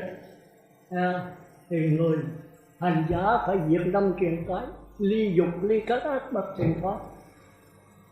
Chứng và trú thiền thứ nhất, một trạng thái hỷ lạc lo di lục sanh, có tầm có tứ. Tôi giảng thuyết là tôi thuộc đâu. Do ly dục sanh, có tầm có tứ thì mới vào sơ thiền. Thì sơ thiền này chưa phải là định. Rồi trạng thái thứ hai, ly dục, ly các thiền pháp, chứng và trú thiền thứ hai. Định sanh hỷ lạc là do cái định mà sanh hỷ lạc, chứ không phải ly dục nữa. Nghĩa là khỏi cần niệm Phật, khỏi cần theo hơi thở vẫn có niệm. Hay cái tâm đâu thì có hơi thở đó, tâm đâu thì có niệm Phật đó, chứ không cần phải là cầm cái dòng dây mà kéo lại khỏi. Hay con trâu đâu thì người săn trâu đó, người săn trâu đâu thì con trâu đó. Hồi nãy con trâu nó xuống mình kéo, rồi tới chừng nó đi nó thường thuộc rồi mình phải theo dõi nó. Rồi bây giờ khỏi cần theo dõi, mình ở đâu là nó theo đó. Thì cái này coi là định sanh hỷ lạc. Rồi tới cái thứ ba là ly hỷ trú xả. Ly hỷ là không có xả bỏ cái hỷ, cái mừng. Cái hỷ cái lạc khác nhau. Cái lạc là cái vui, còn cái hỷ là cái mừng. Tôi gặp người mẹ tôi đánh điện về cho hay rằng bà sắp về thì tôi mừng, nhưng mà có gặp bà đâu. Tới chừng ra ngoài sân bay gặp bà, tôi ôm lấy bà. Cái này không còn là hỷ nữa mà là lạc. Cũng như tôi thí dụ uống nước vậy, mình lại hỏi trụ trì có nước này nó có thì mình khoái có nước dừa, nước lá sen, nhưng mà có uống đâu thì cái này là mừng. Còn nó không có thì mình hết mừng, lo. Rồi giờ đem ra uống mát cả rượu trang thì mất thanh. Thành ra cái trạng thái thứ ba này cao hơn. Ly hỷ trú xả, bỏ cái hỷ, trú ở cái tâm buông bỏ. Chánh niệm tỉnh giác, do cái này Quý Sư nói là tương đương với Quả Thánh thứ ba bất lại. Bất lại cũng chánh niệm tỉnh giác, mà tam thiền này cũng chánh niệm tỉnh giác. Làm sao phân biệt? Thì quý vị nhớ một cái tập trung kỹ mạnh lâu sâu, một cái lắng nghe hết. Cũng như niệm Phật vậy, quý vị chỉ tập trung vào có niệm Phật. Rồi bây giờ tôi niệm Phật tới Bát Nhã thì sao? Thì cái câu niệm Phật không quan trọng nữa. Tôi có thể nghe tiếng niệm Phật, có thể nghe tiếng gió thổi, có nghe tiếng người ta chửi thề, có nghe tiếng ca giọng cổ, có thể nghe tiếng nhạc. Tôi nghe hết tất cả mà tôi không chạy theo cái gì, không dính mắc vào tất cả. Tôi trở về cái tánh nghe. Tịnh độ chí tâm tịnh độ. Thì chúng nghe nói chí tâm tịnh độ và cái chí tâm là cái gì? Tức là tất cả cái câu niệm Phật cũng không quan trọng, mà quan trọng ở cái lắng nghe. Thì tôi nghe hết tất cả, thành qua tới đạo Phật nó thoải mái. Chúng ta không còn tập trung nữa, mà chỉ lắng nghe. Quý vị bây giờ lợi dụng chữ lắng nghe, có người nói lắng nghe, lắng có mốt gì, đó là tập trung thôi. Còn lắng nghe là khác. Lắng nghe thì không có người giảng, không có tôi nghe, mà người giảng tức là tôi. Quý vị thấy cái đạo Phật độc đáo là Đức Thái tử Siddhartha tìm thấy mới thành Như Lai. Nói với tôn giáo bạn khác nhau hoàn toàn, một trời một vực. Vì tôi nói sơ thôi rồi chúng ta còn phải đi sâu nữa. Tôi nói để quý vị biết cái đạo Phật với 62 tôn giáo bạn khác nhau sao. Thì đây là đại khái thôi nha. Còn gặp tôi mà đi sâu nữa thì chắc ít nhất cũng 70-80 lần nữa thì chúng ta mới đi tới quả La Hán được. Mà xưa trước là tôi cũng chưa đắc quả nha, tôi chỉ có cái bánh vẽ thôi. Thì muốn trao đổi quý vị để quý vị có một cái chất liệu trên con đường giải thoát. Thì tôi nghĩ là tăng ni có đủ điều kiện để mà thực hành. Còn cư sĩ thì có người có điều kiện, người không. Thành ra Đức Phật cũng như sư trưởng đều tán thán tăng ni, tán thán cư sĩ nếu họ đắc thánh quả. Cư sĩ rất khó đắc thánh quả. Thời Đức Phật đó thì có thể là người trời đắc quả nhập lưu nhất Đẳng Lai, còn 8 giới mới đắc quả Bất Lai. Còn thời buổi này thì làm sao? Nó có vị hòa thượng hỏi tôi, cái sư giảng vậy rồi sư nhóm là cư sĩ nó đắc quả nhập lưu không? Còn tăng ni đắc quả nhập lưu không? Tôi nói khó à. Ngài nói hồi xưa đó, thời Đức Phật đó, cư sĩ mà 5 giới nó còn đắc quả nhập lưu nhất Lai, 8 giới còn đắc quả Bất Lai. Tôi nói chẳng những vậy mà người cái ông đại tướng gì cởi trên voi nó đánh giặc còn đắc quả La Hán. Chúng ta phải hiểu. Còn vua Tịnh Phạn đắc quả Bất Lai lúc còn làm vua. Trước khi chết Đức Phật về khai thị đắc quả La Hán. Nhưng mà trời ơi hòa thượng, thời đó khác, thời này nó khác. Tôi nói trời ơi hòa thượng, tại sao hồi xưa người ta đắc quả dễ dàng vậy? Nhờ cái đức của Như Lai. Ngài nói một thời Pháp là đắc quả nhập lưu rồi, chỉ gặp Ngài một lần thôi. Và từ đó là về sau là 6 lần Pháp một liên 7 bữa đắc quả La. Còn bây giờ tôi giảng cho quý vị 100 lần quý vị cũng không đắc quả nhập lưu được. Tại sao vậy? Tại vì tôi chưa đắc quả, tôi là phàm tánh thôi. Thì cái đức tôi không thể đi thẳng vào quý vị được. Chúng ta nhớ hồi xưa mà Đức Phật giảng cái gì Ngài không bao giờ giải thích. Gặp chàng vô não đó thì Ngài giảng lặp lại 3 lần là vô não hiểu liền. Đứng cồ đàm Ngài hãy đứng lại. Thì Đức Phật trả lời ta đã dừng chân từ lâu rồi, chỉ có ông chưa dừng chân. Thì vô não nói trời Như Lai mà nói dối, tôi đứng lại đây mà Ngài nói tôi không có dừng chân, Ngài nói dừng chân. Thì Đức Phật đâu có giải thích. Ngài nói ta đã dừng chân từ lâu, chỉ còn ngươi chưa dừng chân. Thì ông cũng không hiểu. Tôi chừng không hỏi, ông Chí nói Đức Như Lai tôi nghe nói không bao giờ nói dối. Mà Ngài nói dối tôi đã dừng lại rồi mà Ngài còn đi. Thì Ngài lặp lần thứ 3 ta đã dừng chân từ lâu, chỉ có ngươi chưa dừng. Nó không hiểu liền. Hiểu là cái gì? Nhờ cái đức của Ngài đi thẳng vào cái ai lại gia của ông. Còn tôi bây giờ có biết cái gì sao, tôi còn chưa biết tôi thì có cái môi mép thôi, còn cái chứng đắc là tôi chưa có. Nhưng mà tôi thấy cần cũng phải nói để cho quý vị có cái chất liệu, quý vị tự tham thiền. Nếu sáng tỏ thì ví dụ áp dụng vào cuộc sống của mình thì mai ra ví dụ đắc thánh quả nhập luôn. Còn nhất dẫn lại Bất Lai tôi không dám, nó khó lắm. Nên quý vị nghe sâu rồi quý vị mới thấy là thời buổi này đắc quả nhập lưu là khó khăn. Đừng có nói nhập lưu, cái bánh vẽ nhập lưu như thế nào quý vị thấy là không ai giảng rồng hết trơn. Tôi trăn trở với nó, tôi đau đớn nhức nhối với nó. Thì bây giờ tôi mới thấy tạm là sáng tỏ đối với tôi, còn thật sự là nhập lưu không tôi không biết. Nhưng mà tôi thấy nó rất sáng tỏ. Thì tôi đang trình bày quý vị thôi. Thì bây giờ qua cái thứ tư. Cái thứ nhất tôi đọc lại là phù trần căn là đoàn thực, tỉnh sắc căn là xúc thực. Rồi tỉnh sắc căn cao thượng nhất là tư niệm thực, tức là dùng cái óc chứ không dùng sắc thân này nữa.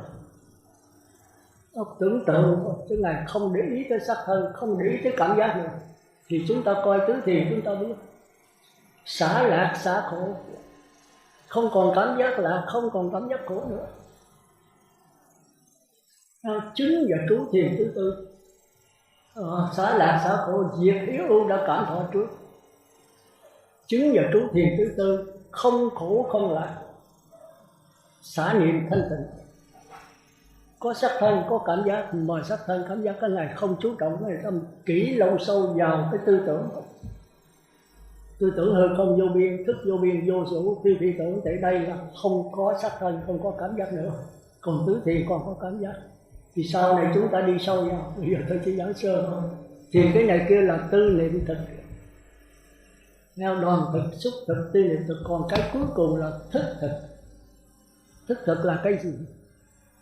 Tôi thấy cái này nhiều người giảng không chảy đó. Thức thực là nhập lưu, nhất dẫn lai, bất lai, vô sanh a la hán. Mà thức thực là cái gì? Ăn bằng cái lặng lẽ, đứng lặng nhập vào đứng lặng. Kinh Thủ Lăng Nghiêm, Nghiêm đọc đó, tôi thấy là kinh đọc đó. Quý vị có thì giờ nên đọc đó. Quý vị đọc ít nhất cũng 10 lần.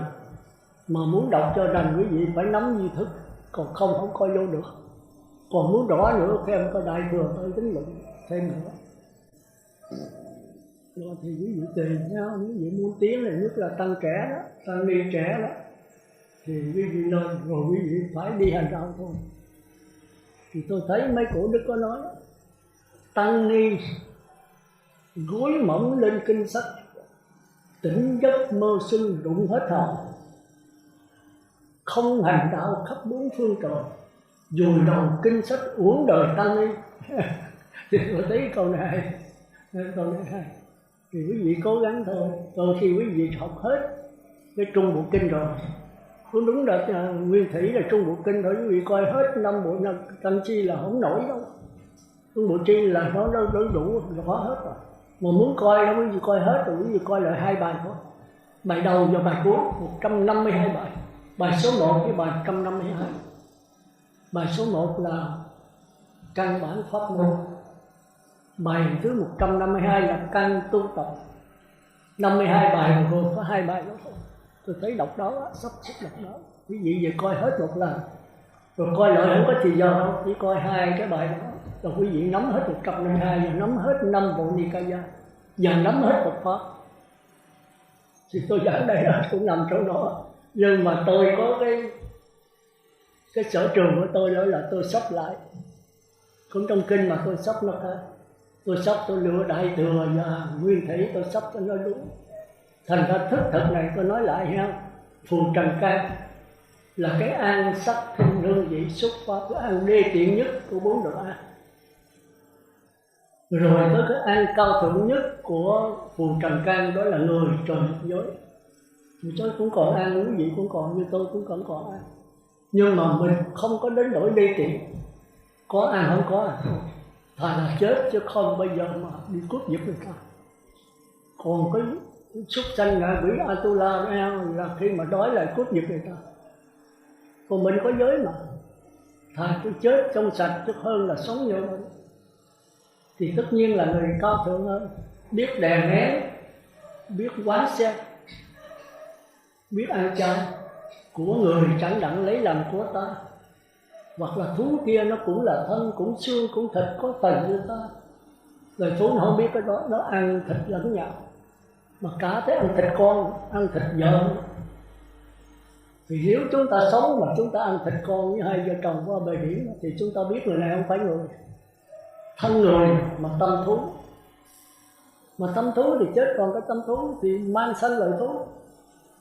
Thì ta thấy đạo Phật rất là rõ ràng. Thành ra quý vị bây giờ phải biết mình giảng sanh hay không, biết mình đắc nhập lưu hay không, biết mình ở người trời hay không, phải biết mình 4 đường ác. Ngay bây giờ 4 đường ác thì chết 4 đường ác. Quý vị là tay cờ bạc, chắc chắn quý vị chết sanh vào nhà gia đình cờ bạc.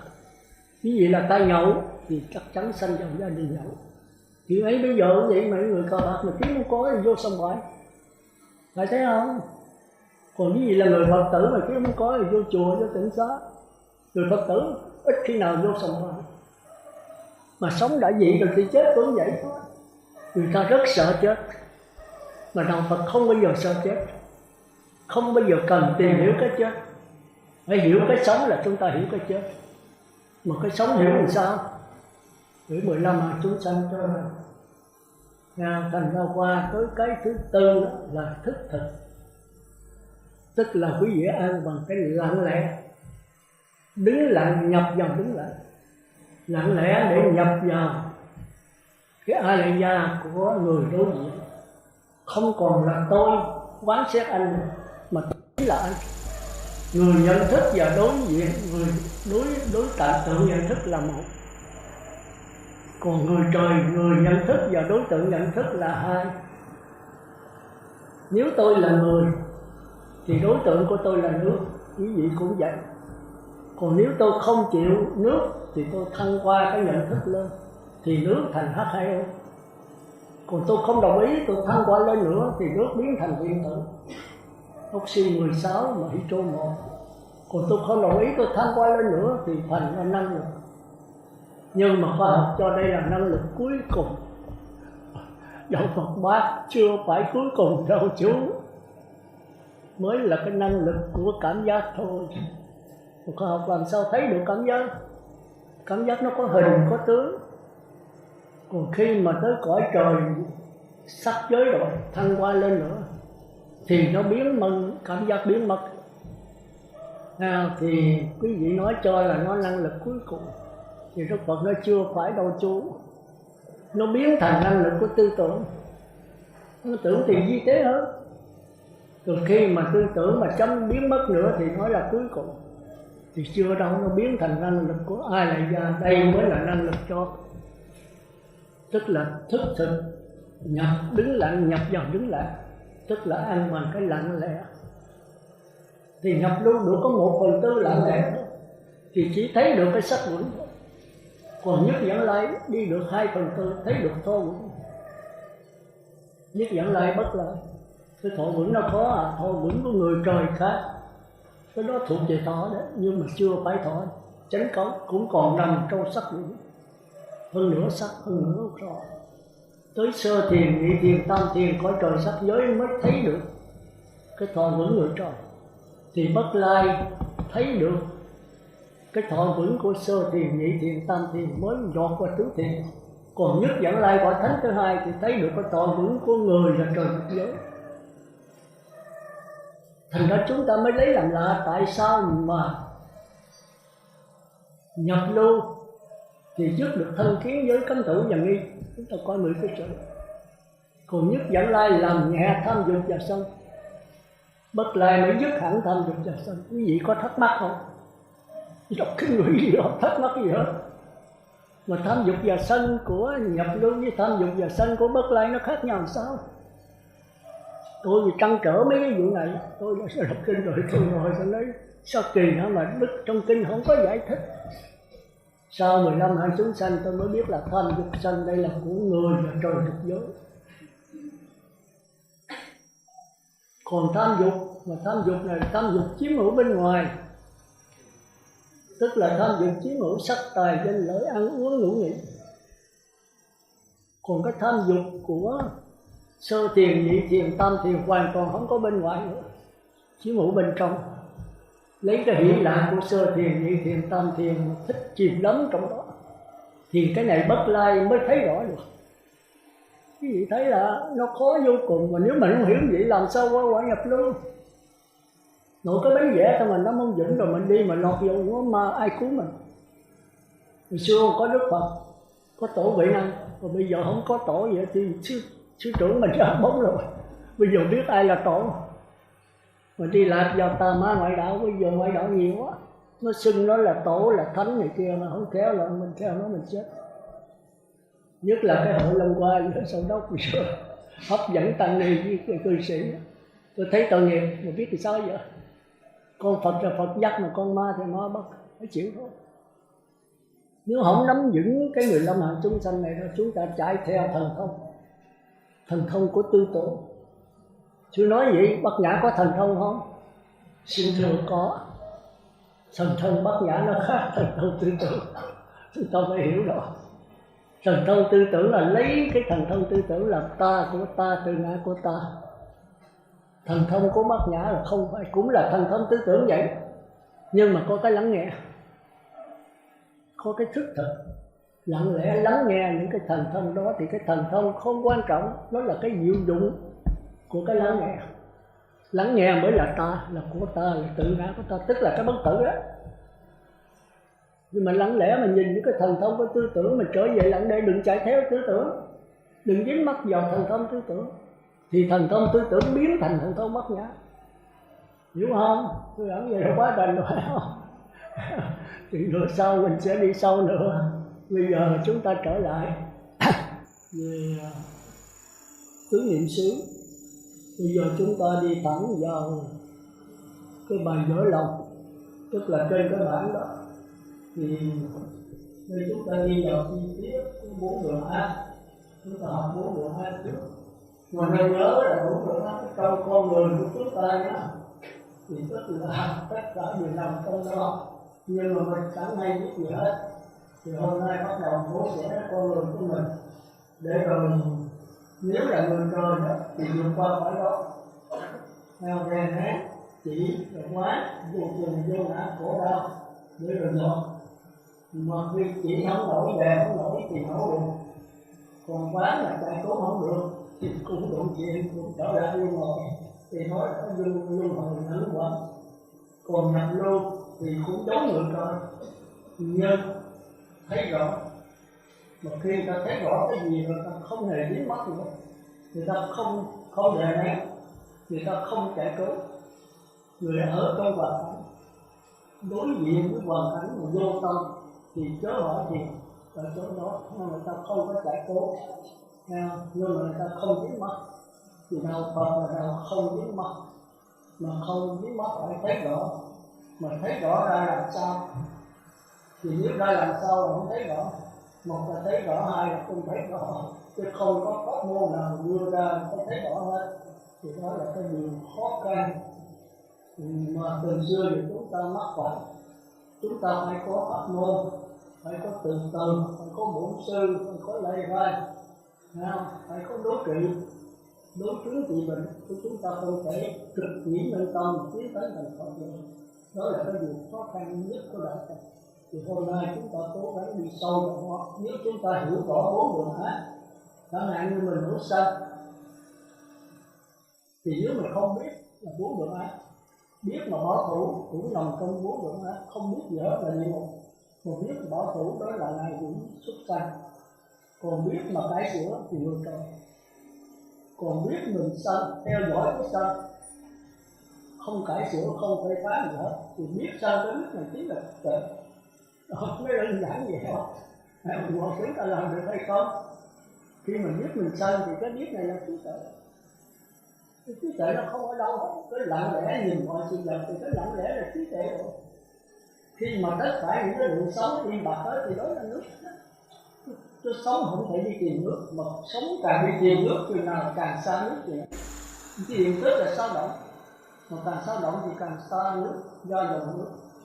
Khi nào nó biết mà nó sao động, nó im bặt xuống, thì đó chính là trí tuệ. Nếu tôi biết tôi ngu, thì cái biết này chính là trí tuệ. Mà tôi cải sửa thì tôi qua người trời, mà tôi không biết là ở địa ngục. Đại khái là như vậy, nhưng mà nói như vậy mà không phải như vậy. Thì tôi tập chúng ta thì cái tập khí vô lượng tiếp rồi, thì chúng ta phải tìm hiểu nó. Thì bây giờ chúng ta bắt đầu tìm hiểu sáu cần sáu thức, tức là 4 đường ác. Nó nằm trong 6 cần và 6 thức. Mà chúng ta phải định nghĩa cho rõ cái căn đó. Thì đó là sinh là bác sĩ đó, không hiểu được. Thành ra tôi nói ra là tôi suy nghĩ thì quý vị nghe cái gì quý vị chép một câu nghe rồi chỗ nào cái câu ghi chép cái câu nào nghe thì quý vị nghe không được đâu. Còn quý vị muốn thì cũng chưa có địa gì đó thì đâu có. Nếu mà đi bây giờ quý vị cho tập trung đi và tập trung nghe tôi nói gì quý vị có tại cho anh nghe đấy đó. Đừng cho mấy người ta chỉ nhớ quý vị không có đơn được đó. Quý vị không có đất để người ta tập trung là hay việc được. Còn quý vị mà khi làm tập trung cái này thì không tập trung cái khác thì quý có đã thì không có đỡ nữa. Thì mới có cái thông thì quý vị xuống mình để coi lại em 3, 4 lần, 9, 10 lần thì mới được chứ phải nghe một lần là hiểu rồi. Còn mấy trường là cái tập khí mà nó quen cả sửa rồi mà nó môn quen là không phải sửa rồi là khi thấy rõ không mà làm sao để thấy rõ, làm sao không thấy rõ được. Thấy rõ là thấy rõ, không thấy rõ thì thôi thường là như thế đấy. Tôi là thường xuyên là gái đầu tiên tôi liền thì hiểu rồi mà có chỉ lấy cái chuyện là không cái gì đó cái chuyện người mà có một cái phái mà ngoài phái mặt tầm nam tầm để thực sự thì cái chuyện đó cũng là phái một cách chuyện đó là có đầu của trời trên mặt đất đầu trời mặt đất ở rồi thì đột ngang mặt trên đầu có ai là thực sự chuyện giờ đi chết rồi có thì kia đó người với người nhà rồi vậy đó còn ngoài ra là không có truyền thống của mình đã như vậy. Thì bây giờ tất cả như vậy là phải chúng ta phải chú nhận rồi chúng ta coi cái người ta phải tất của người ta coi không thì là phải chúng ta mỗi ngày dầu ngày có người chưa cái lạ cơ mà ngày cùng cái gì vì tổ còn mình mấy bạn này bạn cứ là không chấp nhận mà nói sống chung của họ thì ngày hôm nay theo nghĩa là phải đi bắt mỗi ngày cần cái ăn cơm của mấy bạn truyền thống của bà con là nó không tốt ở một chỗ đó là không có ra khỏi bà ta người ta có đâu có đi bắt để làm lấy lại thì chúng ta có thể đáp bỏ người đời còn mình con người ta bỏ như một còn đáp một bắt con thì đừng đi thẳng à chứ không có mà đi đây thì nó có làm cái gì đó rồi mặc cái bộ y này nó bị đánh việc sinh lai thì lúc đó nhất cử nhất động những gì bây giờ ta ngồi treo ta chạy được không cái này nó rồi ngoài cái thầy cũng có công người ta chạy ao có mặt vừa rõ có tắm nó không có hết rồi thì mình đi mặc như vậy mà ngồi trong có tốt được có cái hành vi của người là chắc chắn những người đó thì sư trưởng đề nó nói truyền thực ra đến pháp đạo là chỉ Việt Nam bây giờ không vấn đề mà việc cần nói lại rồi mình tới đây mình cũng phải giữ cái truyền thống của bác sĩ mình đi bán không tiền không phải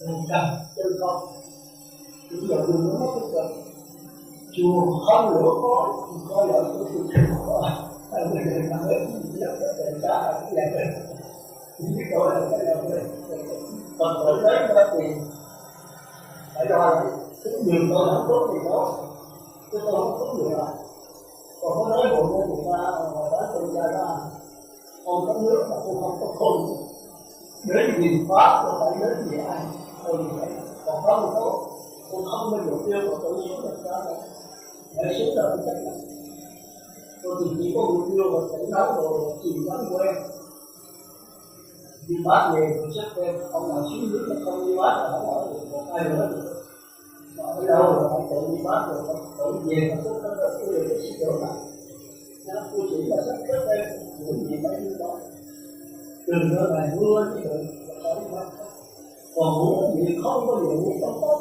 đừng có mưa bệnh thì coi là mưa bốn đó đó là cái truyền thống của mình trước tôi không cho sự làm cũng có hoàn toàn cũng làm tròn một cái gì cái mũi mà tròn rất là tỉnh táo cái gì nó cũng vậy trường người tóc là ống cuốn mình sẽ tóc nó ngủ được thế ra tôi đừng ngồi cái truyền thống của mình không được từ mình cứ về lại được không người ta có truyền thống của người ta nấu nước rồi còn mình mà không đi bắt là không có nấu nước lúc là chúng ta cũng không có biết còn tự đeo vô của một trường còn không cái sư không tự đủ gió luộc coi là có phải không đó là truyền thống của mình hãy sáng mình lấy bỏ người ta là có tay không, người ta làm gì đâu, còn mình là mặc cái gì xích lai áo là không có tay không gì hết. Cái hành mình để hành khó khăn như thế, ba hệ cái là mình phải bắt tâm nam tâm để thực sự, thì mỗi cái có một cái hệ thống riêng, mình bắt tâm, mình nam tâm để ăn mặc, mà đồ ngọt, mình bắt tâm để ăn chay của mình và thay qua được. Bác sĩ ăn chay đó, mà ăn chay mình ngon, là con bữa giống từ năm đó, nhưng mà là phải ăn chay, là phải đi xin ăn, cũng có tâm. Chỉ cố gắng làm sao để giữ cái truyền thống của bác sĩ, tôi thấy nó rất đẹp, vì nó tiếp tục giữa hai người con. Còn cái này, tôi nói tại sai tôi nói là nguồn tiền, tiền phát. Sư trưởng xuất phận cái đó mà tính nhiệm tổ, những cái đó ta kêu là nhiệm tổ, nghĩa là những nhiệm tổ của như đi. Nhưng mà nhiệm tổ tại cho đầu tiên, cái đầu còn cái cấp sĩ nữa. Mà nó không phải cấp sĩ mà không phải làm đâu, không phải học tâm, nói là quá nặng. Tuổi thọ của mình đó, chỉ là không mới được thọ tâm lắm. Bây giờ mấy cái tỉnh xá có qua năm được gì hết. Có một cách là tập cách sách. Ta không có cái nọ thì ta chờ cái hết thì con mình bỏ chết ra. Mà bây giờ mình bỏ cái chuyện đó hết mà mình chạy qua rồi sao? Mà bác sĩ không bác sĩ mình mà ba tâm không bắt tâm mà năm tâm cũng khó ra. Mình không biết là cái gì. Mình nói làm mà. Bác sĩ nói làm mà cũng biết làm như thế đó. Tôi cũng xem cái gì coi là cái gì đó. Nếu mình xin là bác sĩ mình đăng ra thì phải tốt mình bác sĩ mình đăng ra.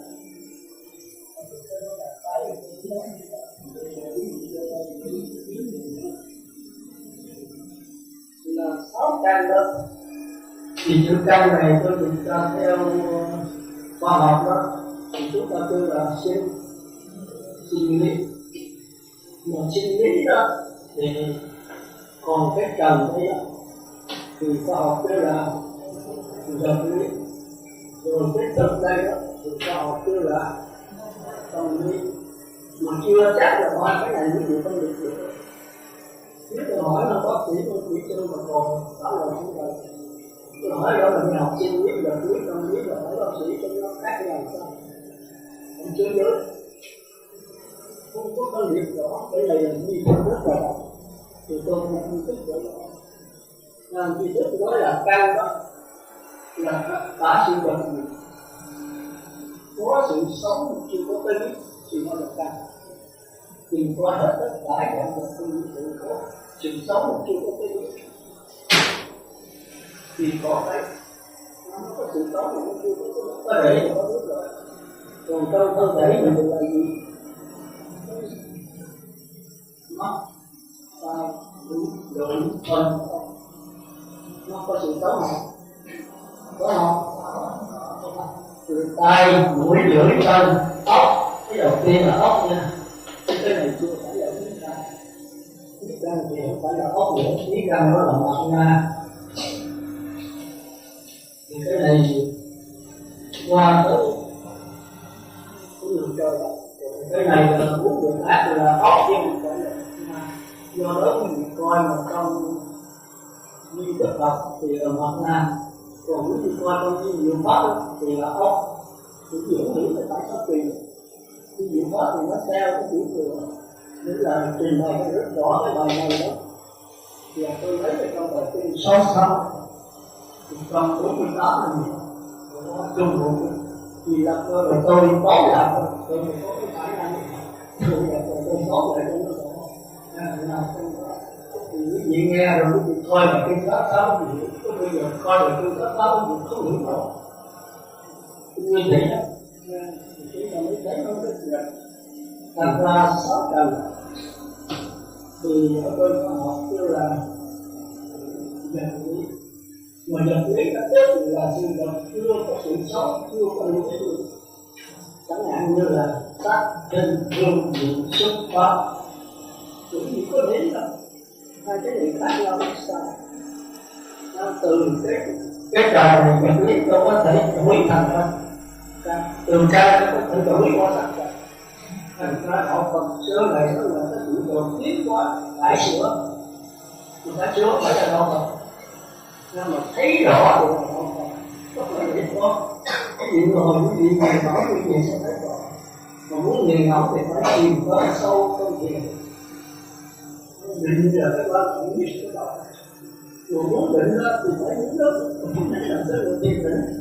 Trái lại từ lông họ sát sanh trong các bà lông nó chỉ đủ ngồi xuống là không bao giờ định được. Mình có cái định liên quan đến thứ nhất. Mà muốn có cái sáng suốt thì định được phải sâu. Định càng sâu thì cái thông minh càng nhiều. Nó sơ thiền thì tâm nó rất, đó là cái chứng lại cái nhị thiền, cái tâm chứng lại cho tâm thiền, tâm thiền chứng lại cho tâm thiền. Cứ thế mà thông qua là cái này tâm tư như thế à. Chung một cái này những gì tới cái đó mà nếu muốn có trí tuệ là tất nhiên định phải sâu, tập trung kỹ mà lâu sâu, muốn tập trung kỹ mà lâu sâu thì phải ngồi 2 tiếng cỡ đó, chứ ngồi xuất gia như vậy mà ngồi 4-5 phút thì có phần nó chết rồi. Thì tôi sẽ không nói cho bệnh chuyện đó rồi, theo người ta ngồi lâu có thì tập rất mạnh. Còn cái gì ngồi càng lâu thì nào tăng cứ là tính để tôi ngồi lúc đấy là cái đêm đó. Như thả ra có cái bá ngồi xích lại. Không gì đâu, ai đó còn chẳng phải tự chịu.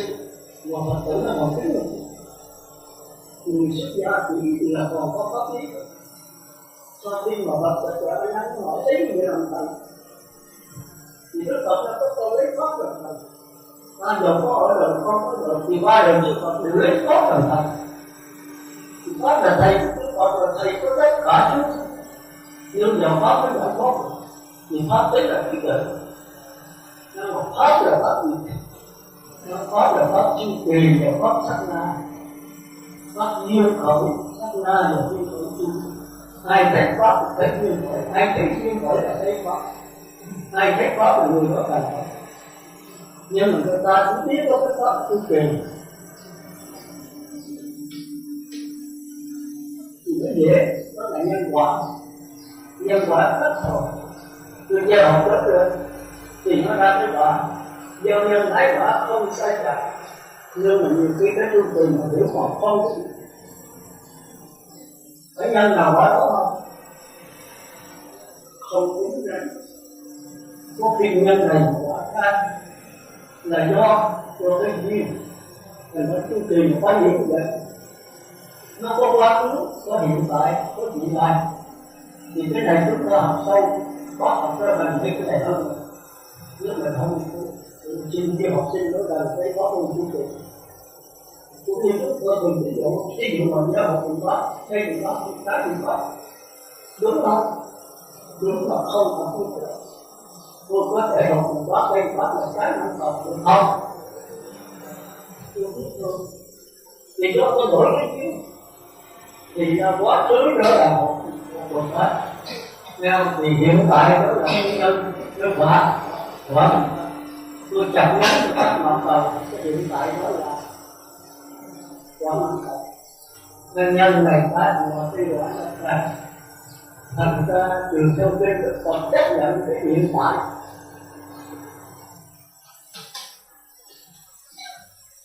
Người ta cái lòng hiện tại là học Phật thì chưa không coi đầu Phật.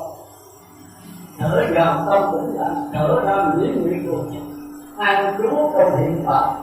Dường em dường chúng ta thấy hay quá đạo Phật, không phải đạo Phật đâu. Nó đúng chứ không phải sai, nhưng mà không phải là đạo Phật, nó không có cái giải thoát rồi. Nó đưa tới tiến hóa tột đỉnh. Thì cái hiện tại này là trong thiền định là cái định nào cái gì vậy? Cho thiền hay nhị thiền? Mình đã biết cái hiện tại này là Phật chấp nhận. Nhưng mà cuối cùng nó không phải là đạo Phật. Nhưng mà nương vào đó thì chúng ta biết cái quả lại là mới là cái bàn đạp. Nhưng nó chỉ là tức tiền của sắc giới thì lùi lầm. Bởi vì tất cả những cái gì nói trước cá nhân đã gieo thì hiện tại phải là cái quả. Chúng ta có quyền phải sửa hiện tại. Rồi tương lai, cái quả của tương lai là cái nhân của hiện tại. Thành ra tất cả quá khứ hiện tại đều không quan trọng là hiện tại. Quá khứ gì nữa? Thành ra thầy chấp nhận cái mà hậu sáu lại cô giáo và không có mơ mộng, không có nuốt tiếc quá khứ, không có mơ mộng tương lai. Quá khứ đã qua rồi, không có được trở lại. Tương lai thì chưa đến nhưng mà đến không có giống như là sự. Nếu mà bây giờ tôi lỡ theo một hướng tranh, một hướng ớt, thì hiện tại tôi phải hướng tôi quá tranh nữa. Nhưng mà tôi phải sửa một con. Rồi đó một con tôi quả tranh chưa chắc rồi nó có thì cái đó tôi làm chơi đi nó tranh con ngọt nó muốn thì tranh tôi muốn thì chỉ được. Thì đến được có cái đường tại vì tranh chưa chắc nên được bỏ hết rồi ngồi đó một con. Chúng tôi là cái dạng một cái còn không trách lại của đó. Nhưng mà cái này là nói người chơi. Còn trong tương lai tôi không chắc chắn sẽ ở được. Tôi không chống ta cần và tôi lúc đó. Thì tôi khỏi lo gì là người chăm sóc đàng hoàng thì người ta có thể đến một cái tốt là cái gì đó. Thì cũng là tôi nghĩ vậy. Anh chút của mình tại vì giờ cũng đẹp đi nhiều. Mà cái đẹp này là cái chút có trời. Chứ không phải cái nào thật. Như vậy Phật là cái gì? Phật là hiện tiền, tức là qua cái sát năng. Chứ không phải chuyên trình. Không có quá khứ, không có hiện tại, chẳng có gì nào. Chỉ có sự chuyển biến của linh hồn từng bước. Còn cái luận sống là khổ. Mà làm sao thấy được cái sát năng? Không làm sao không. Một là cái gì ngay cái hiện tại, ngay quá khứ, ngay hiện tại những gì thấy chỉ có sự chuyển biến sát năng. Thì quá khứ cũng vậy mà hiện tại cũng vậy, chỉ là vừa nói là quá khứ thì nó là vừa nói hiện tại nó là thành quá khứ, vừa nói hiện nay nó là thành hiện tại. Làm sao nó bị chụp bắt được? Nó chuyển biến quá rồi. Nó là thế giới của năng lực. Mà cái đó là khoa học đều là phải trên những nước cũng rất đẹp. Con với như con dạng có như thế. Mà chất lý thì chúng ta thấy là cái chất của vật lý là xác định. Thì khi nó biết nói rồi, như tôi sáng nói trong nước, thì H2O là điện tử có lõi luôn đấy bằng thì khoa học cũng biết tới đó. Nhưng mà cái Phật nó không phải năng lực cuối cùng không gian, nó biến thành qua năng lực trọng giác. Rồi khi thăng qua đó thì biến thành năng lực của tư tưởng, đó là thế giới của tư tiền. Rồi thăng qua nữa thì biến thành năng lực của tư trí, tức là Phật Đà. Rồi thăng qua nữa thì biến thành năng lực của ai đại gia, tới đây nữa là cái năng lực. Đây là tổ sanh ra tất cả dạng là chúng sanh đẹp pháp đó. Thì có ai đại gia thì biết có gì. Nhưng mà cái tiến trình nó đi qua rồi thì nó trở lại hay nữa thì các nhà khoa học nó đợi chút xíu để thấy này rồi. Nó biết rằng năng lực không có gì hết, rồi chút xíu rồi nó biết thành rồi. Thành ra các này nó rất là sắc rất gì không có gì cả, sắc rất gì không có gì cả. Nhưng mà cái không của họ còn không phải là không có ai lại gian. Rồi chúng ta nói trên qua rồi chúng ta trở lại. Thành ra cái trần đó chúng ta phải để ý là chưa có cái sự sống, chưa có hiểu biết, chưa có tâm, chưa có sự sống, chẳng hạn như là con mắt. Thì một con mắt trong con người tôi không có làm. Thì lấy ai nhập lý? Cái này trần. Bây giờ bỏ con mắt ra ngoài, con mắt tôi hư bỏ. Thì con mắt thì còn cái này trần. Nhập lý là xin lý. Chúng ta thấy nó đỏ thì cũng có gì đâu, càng biến thành trần. Thì bây giờ con mắt tôi móc ra rồi bác sĩ có thể nói về từng cái đoạn tôi phải thấy được một là người nào phải chính xác. Con mắt nó nói được không? Thì thấy rồi không? Thì con mắt này là suy nghĩ hay là tôi thì đó là đang ở thành trần, trần ở thành trần. Thì con người nó có đủ rồi. Nhưng mà mới nhớ đó, cái trần này đó là nó chưa có sự sống. Mà chưa có sự sống thì không thể phát hiện ra cái tâm lý được, không thể phát hiện ra cái biết được. Chỉ có cái trần có sự sống. Thì nhờ cái sự sống này thì cái nhãn thức, cái thức này thì chúng ta thường xuyên là cần,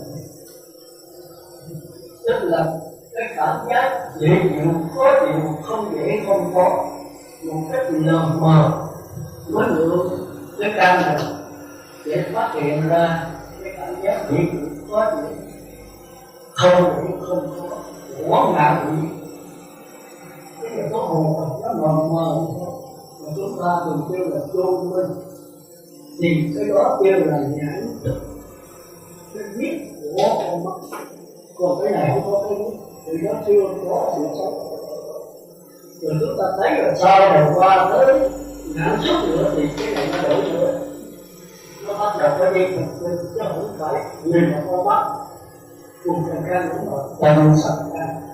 Thì cái đó chúng ta con người trời cũng con mắt đó mà cái sự sạch ra, cái dây chuyền trên cái không phải nhìn là cái còn đen. Chúng ta để ý là cái gì rất là hay cho đó, nhưng mà hay không thì có cái gì cũng rồi. Cái giải thích của chương trình trách nhiệm vì tôi là thích với nó, tôi phải tăng cỡ với nó mấy chục năm nay, tôi thấy cái đạo Phật sao mà nó hay, nhưng mà nó không sáng tỏ, không sáng tỏ. Bây giờ làm sao sáng tỏ? Thì người ta thấy cũng có duy rất là nhận thức, có cứ là phải đạo đêm và tôi là sáng tỏ. Thành ra tôi giảng nhiều thứ nhiều thứ cũng lấy nhiều thức, là tôi giảng nhiều trên bộ cũng lấy nhiều thức, là giảng về người sát tội cũng như cái cách giảng thì khác, nhưng mà cũng nhất trí là như vậy. Cái gì nói về cái đó thì tôi không có lại, cái phải của tôi là vậy.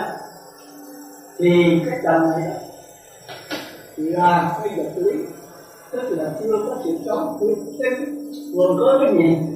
Sắc, tình, thương, điện, xúc, pháp. Và thấy không? Sắc này quý vị biết là cái gì không? Cái sự sơ đó là không biết là sắc trời, sắc pháp, sắc vững, khác nhau không? Khác nhau còn nó chừng nó là có thể đó. Cái sắc trần rất là cái này là mũi mẫn, tức là chưa có cái chưa có sự sống. Sắc pháp đó là gồm hết cái này 6 căn 6 trần là cái pháp với tâm pháp là đây, từ đây tới về sau đó là gì nữa.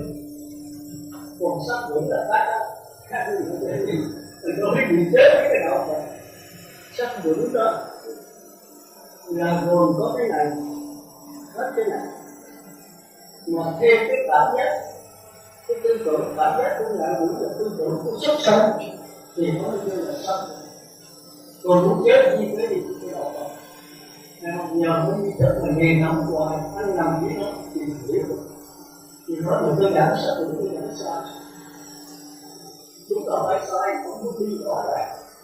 Cái thần kiến, tôi nghĩ đó là tôi đã hỏi là lâu đầu tiên là phải một thần kiến. Người ta biết là cái gì?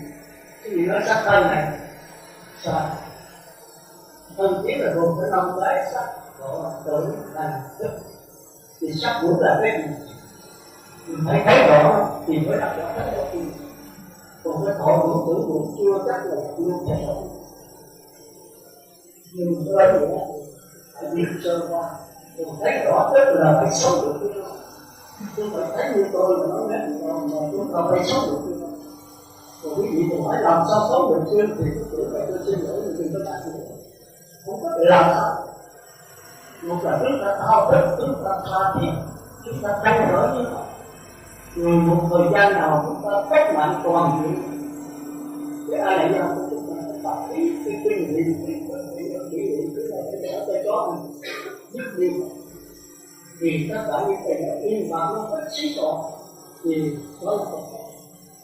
Thì nói lại cái nó như vậy thì ở đây tôi xin đưa đó 6 căn 6 tầng 6 thức Thì ở đây nó sáu căn với là mắt tai mũi lưỡi thân ốc, thì tôi nói ốc nè, chứ không phải nói mặt ra. Mặt ra là qua người trời. Còn sáu trần là sáu cái vật lý gồm có sắc chung chuông vị xuất pháp. Chứ người tôi hỏi giảng nhé, chứ người như gì là sắc là đối tượng cô mắt, tức là tất cả những cái hình tướng mà con mắt mình thấy được. Còn cho nên là tất cả các âm thanh mà đối tượng của chúng ta, tiếng nói của người ta, tiếng nói của chim, tiếng nói của bò heo chó, tiếng sủa của chó, tiếng âm thanh tất cả những tiếng gì đối tượng của người ta. Còn với cái gì biết rồi, cái người con đối tượng của người mũi, còn gì mình không biết rồi. Chua tai đắng chát ngọc, không biết được. Còn sốt là số sắc tay chơi đá nữa mà không nói. Còn pháp là cái gì không? Cái gì đây? Khi nào mà con mới để pháp là cái gì? Cái gì bắt lối ra? Cái gì nó trả thôi? Cái này thì dễ thôi, nó đúng rồi. Năm cái này cái gì nhớ nó là thuộc về dây thần kinh tham gia. Có cái biết mà chưa có sự phân biệt thì một năm chắc không bị xuất, tức là mắc tai mũi lưỡi thân. Còn cái này cái pháp trần là cái biết có phân biệt, thì đầu tiên có phân biệt với đời phúc, rồi sau mới tới là có phân biệt với là người, là có cái mặt ra nữa. Thì cái tiếng này đủ thành ra cái óc này đủ thành là mặt ra. Chúng ta thường thấy như trước thì chấp nhận cho mặt ra, còn đôi khi dụng pháp thì chấp nhận cái óc, và đôi khi dụng pháp là hai cái này là 12 cái. Còn bên duy nhất là không chấp nhận cái này là từ tâm, chứ nó không phải là tâm, nó là tâm chứ nó không phải là chi lý. Còn bên duy dụng pháp thì 12 cái này đều là sắc trần. Còn bên duy thức có 11 cái là sắc trần, tức là chưa có tự biết.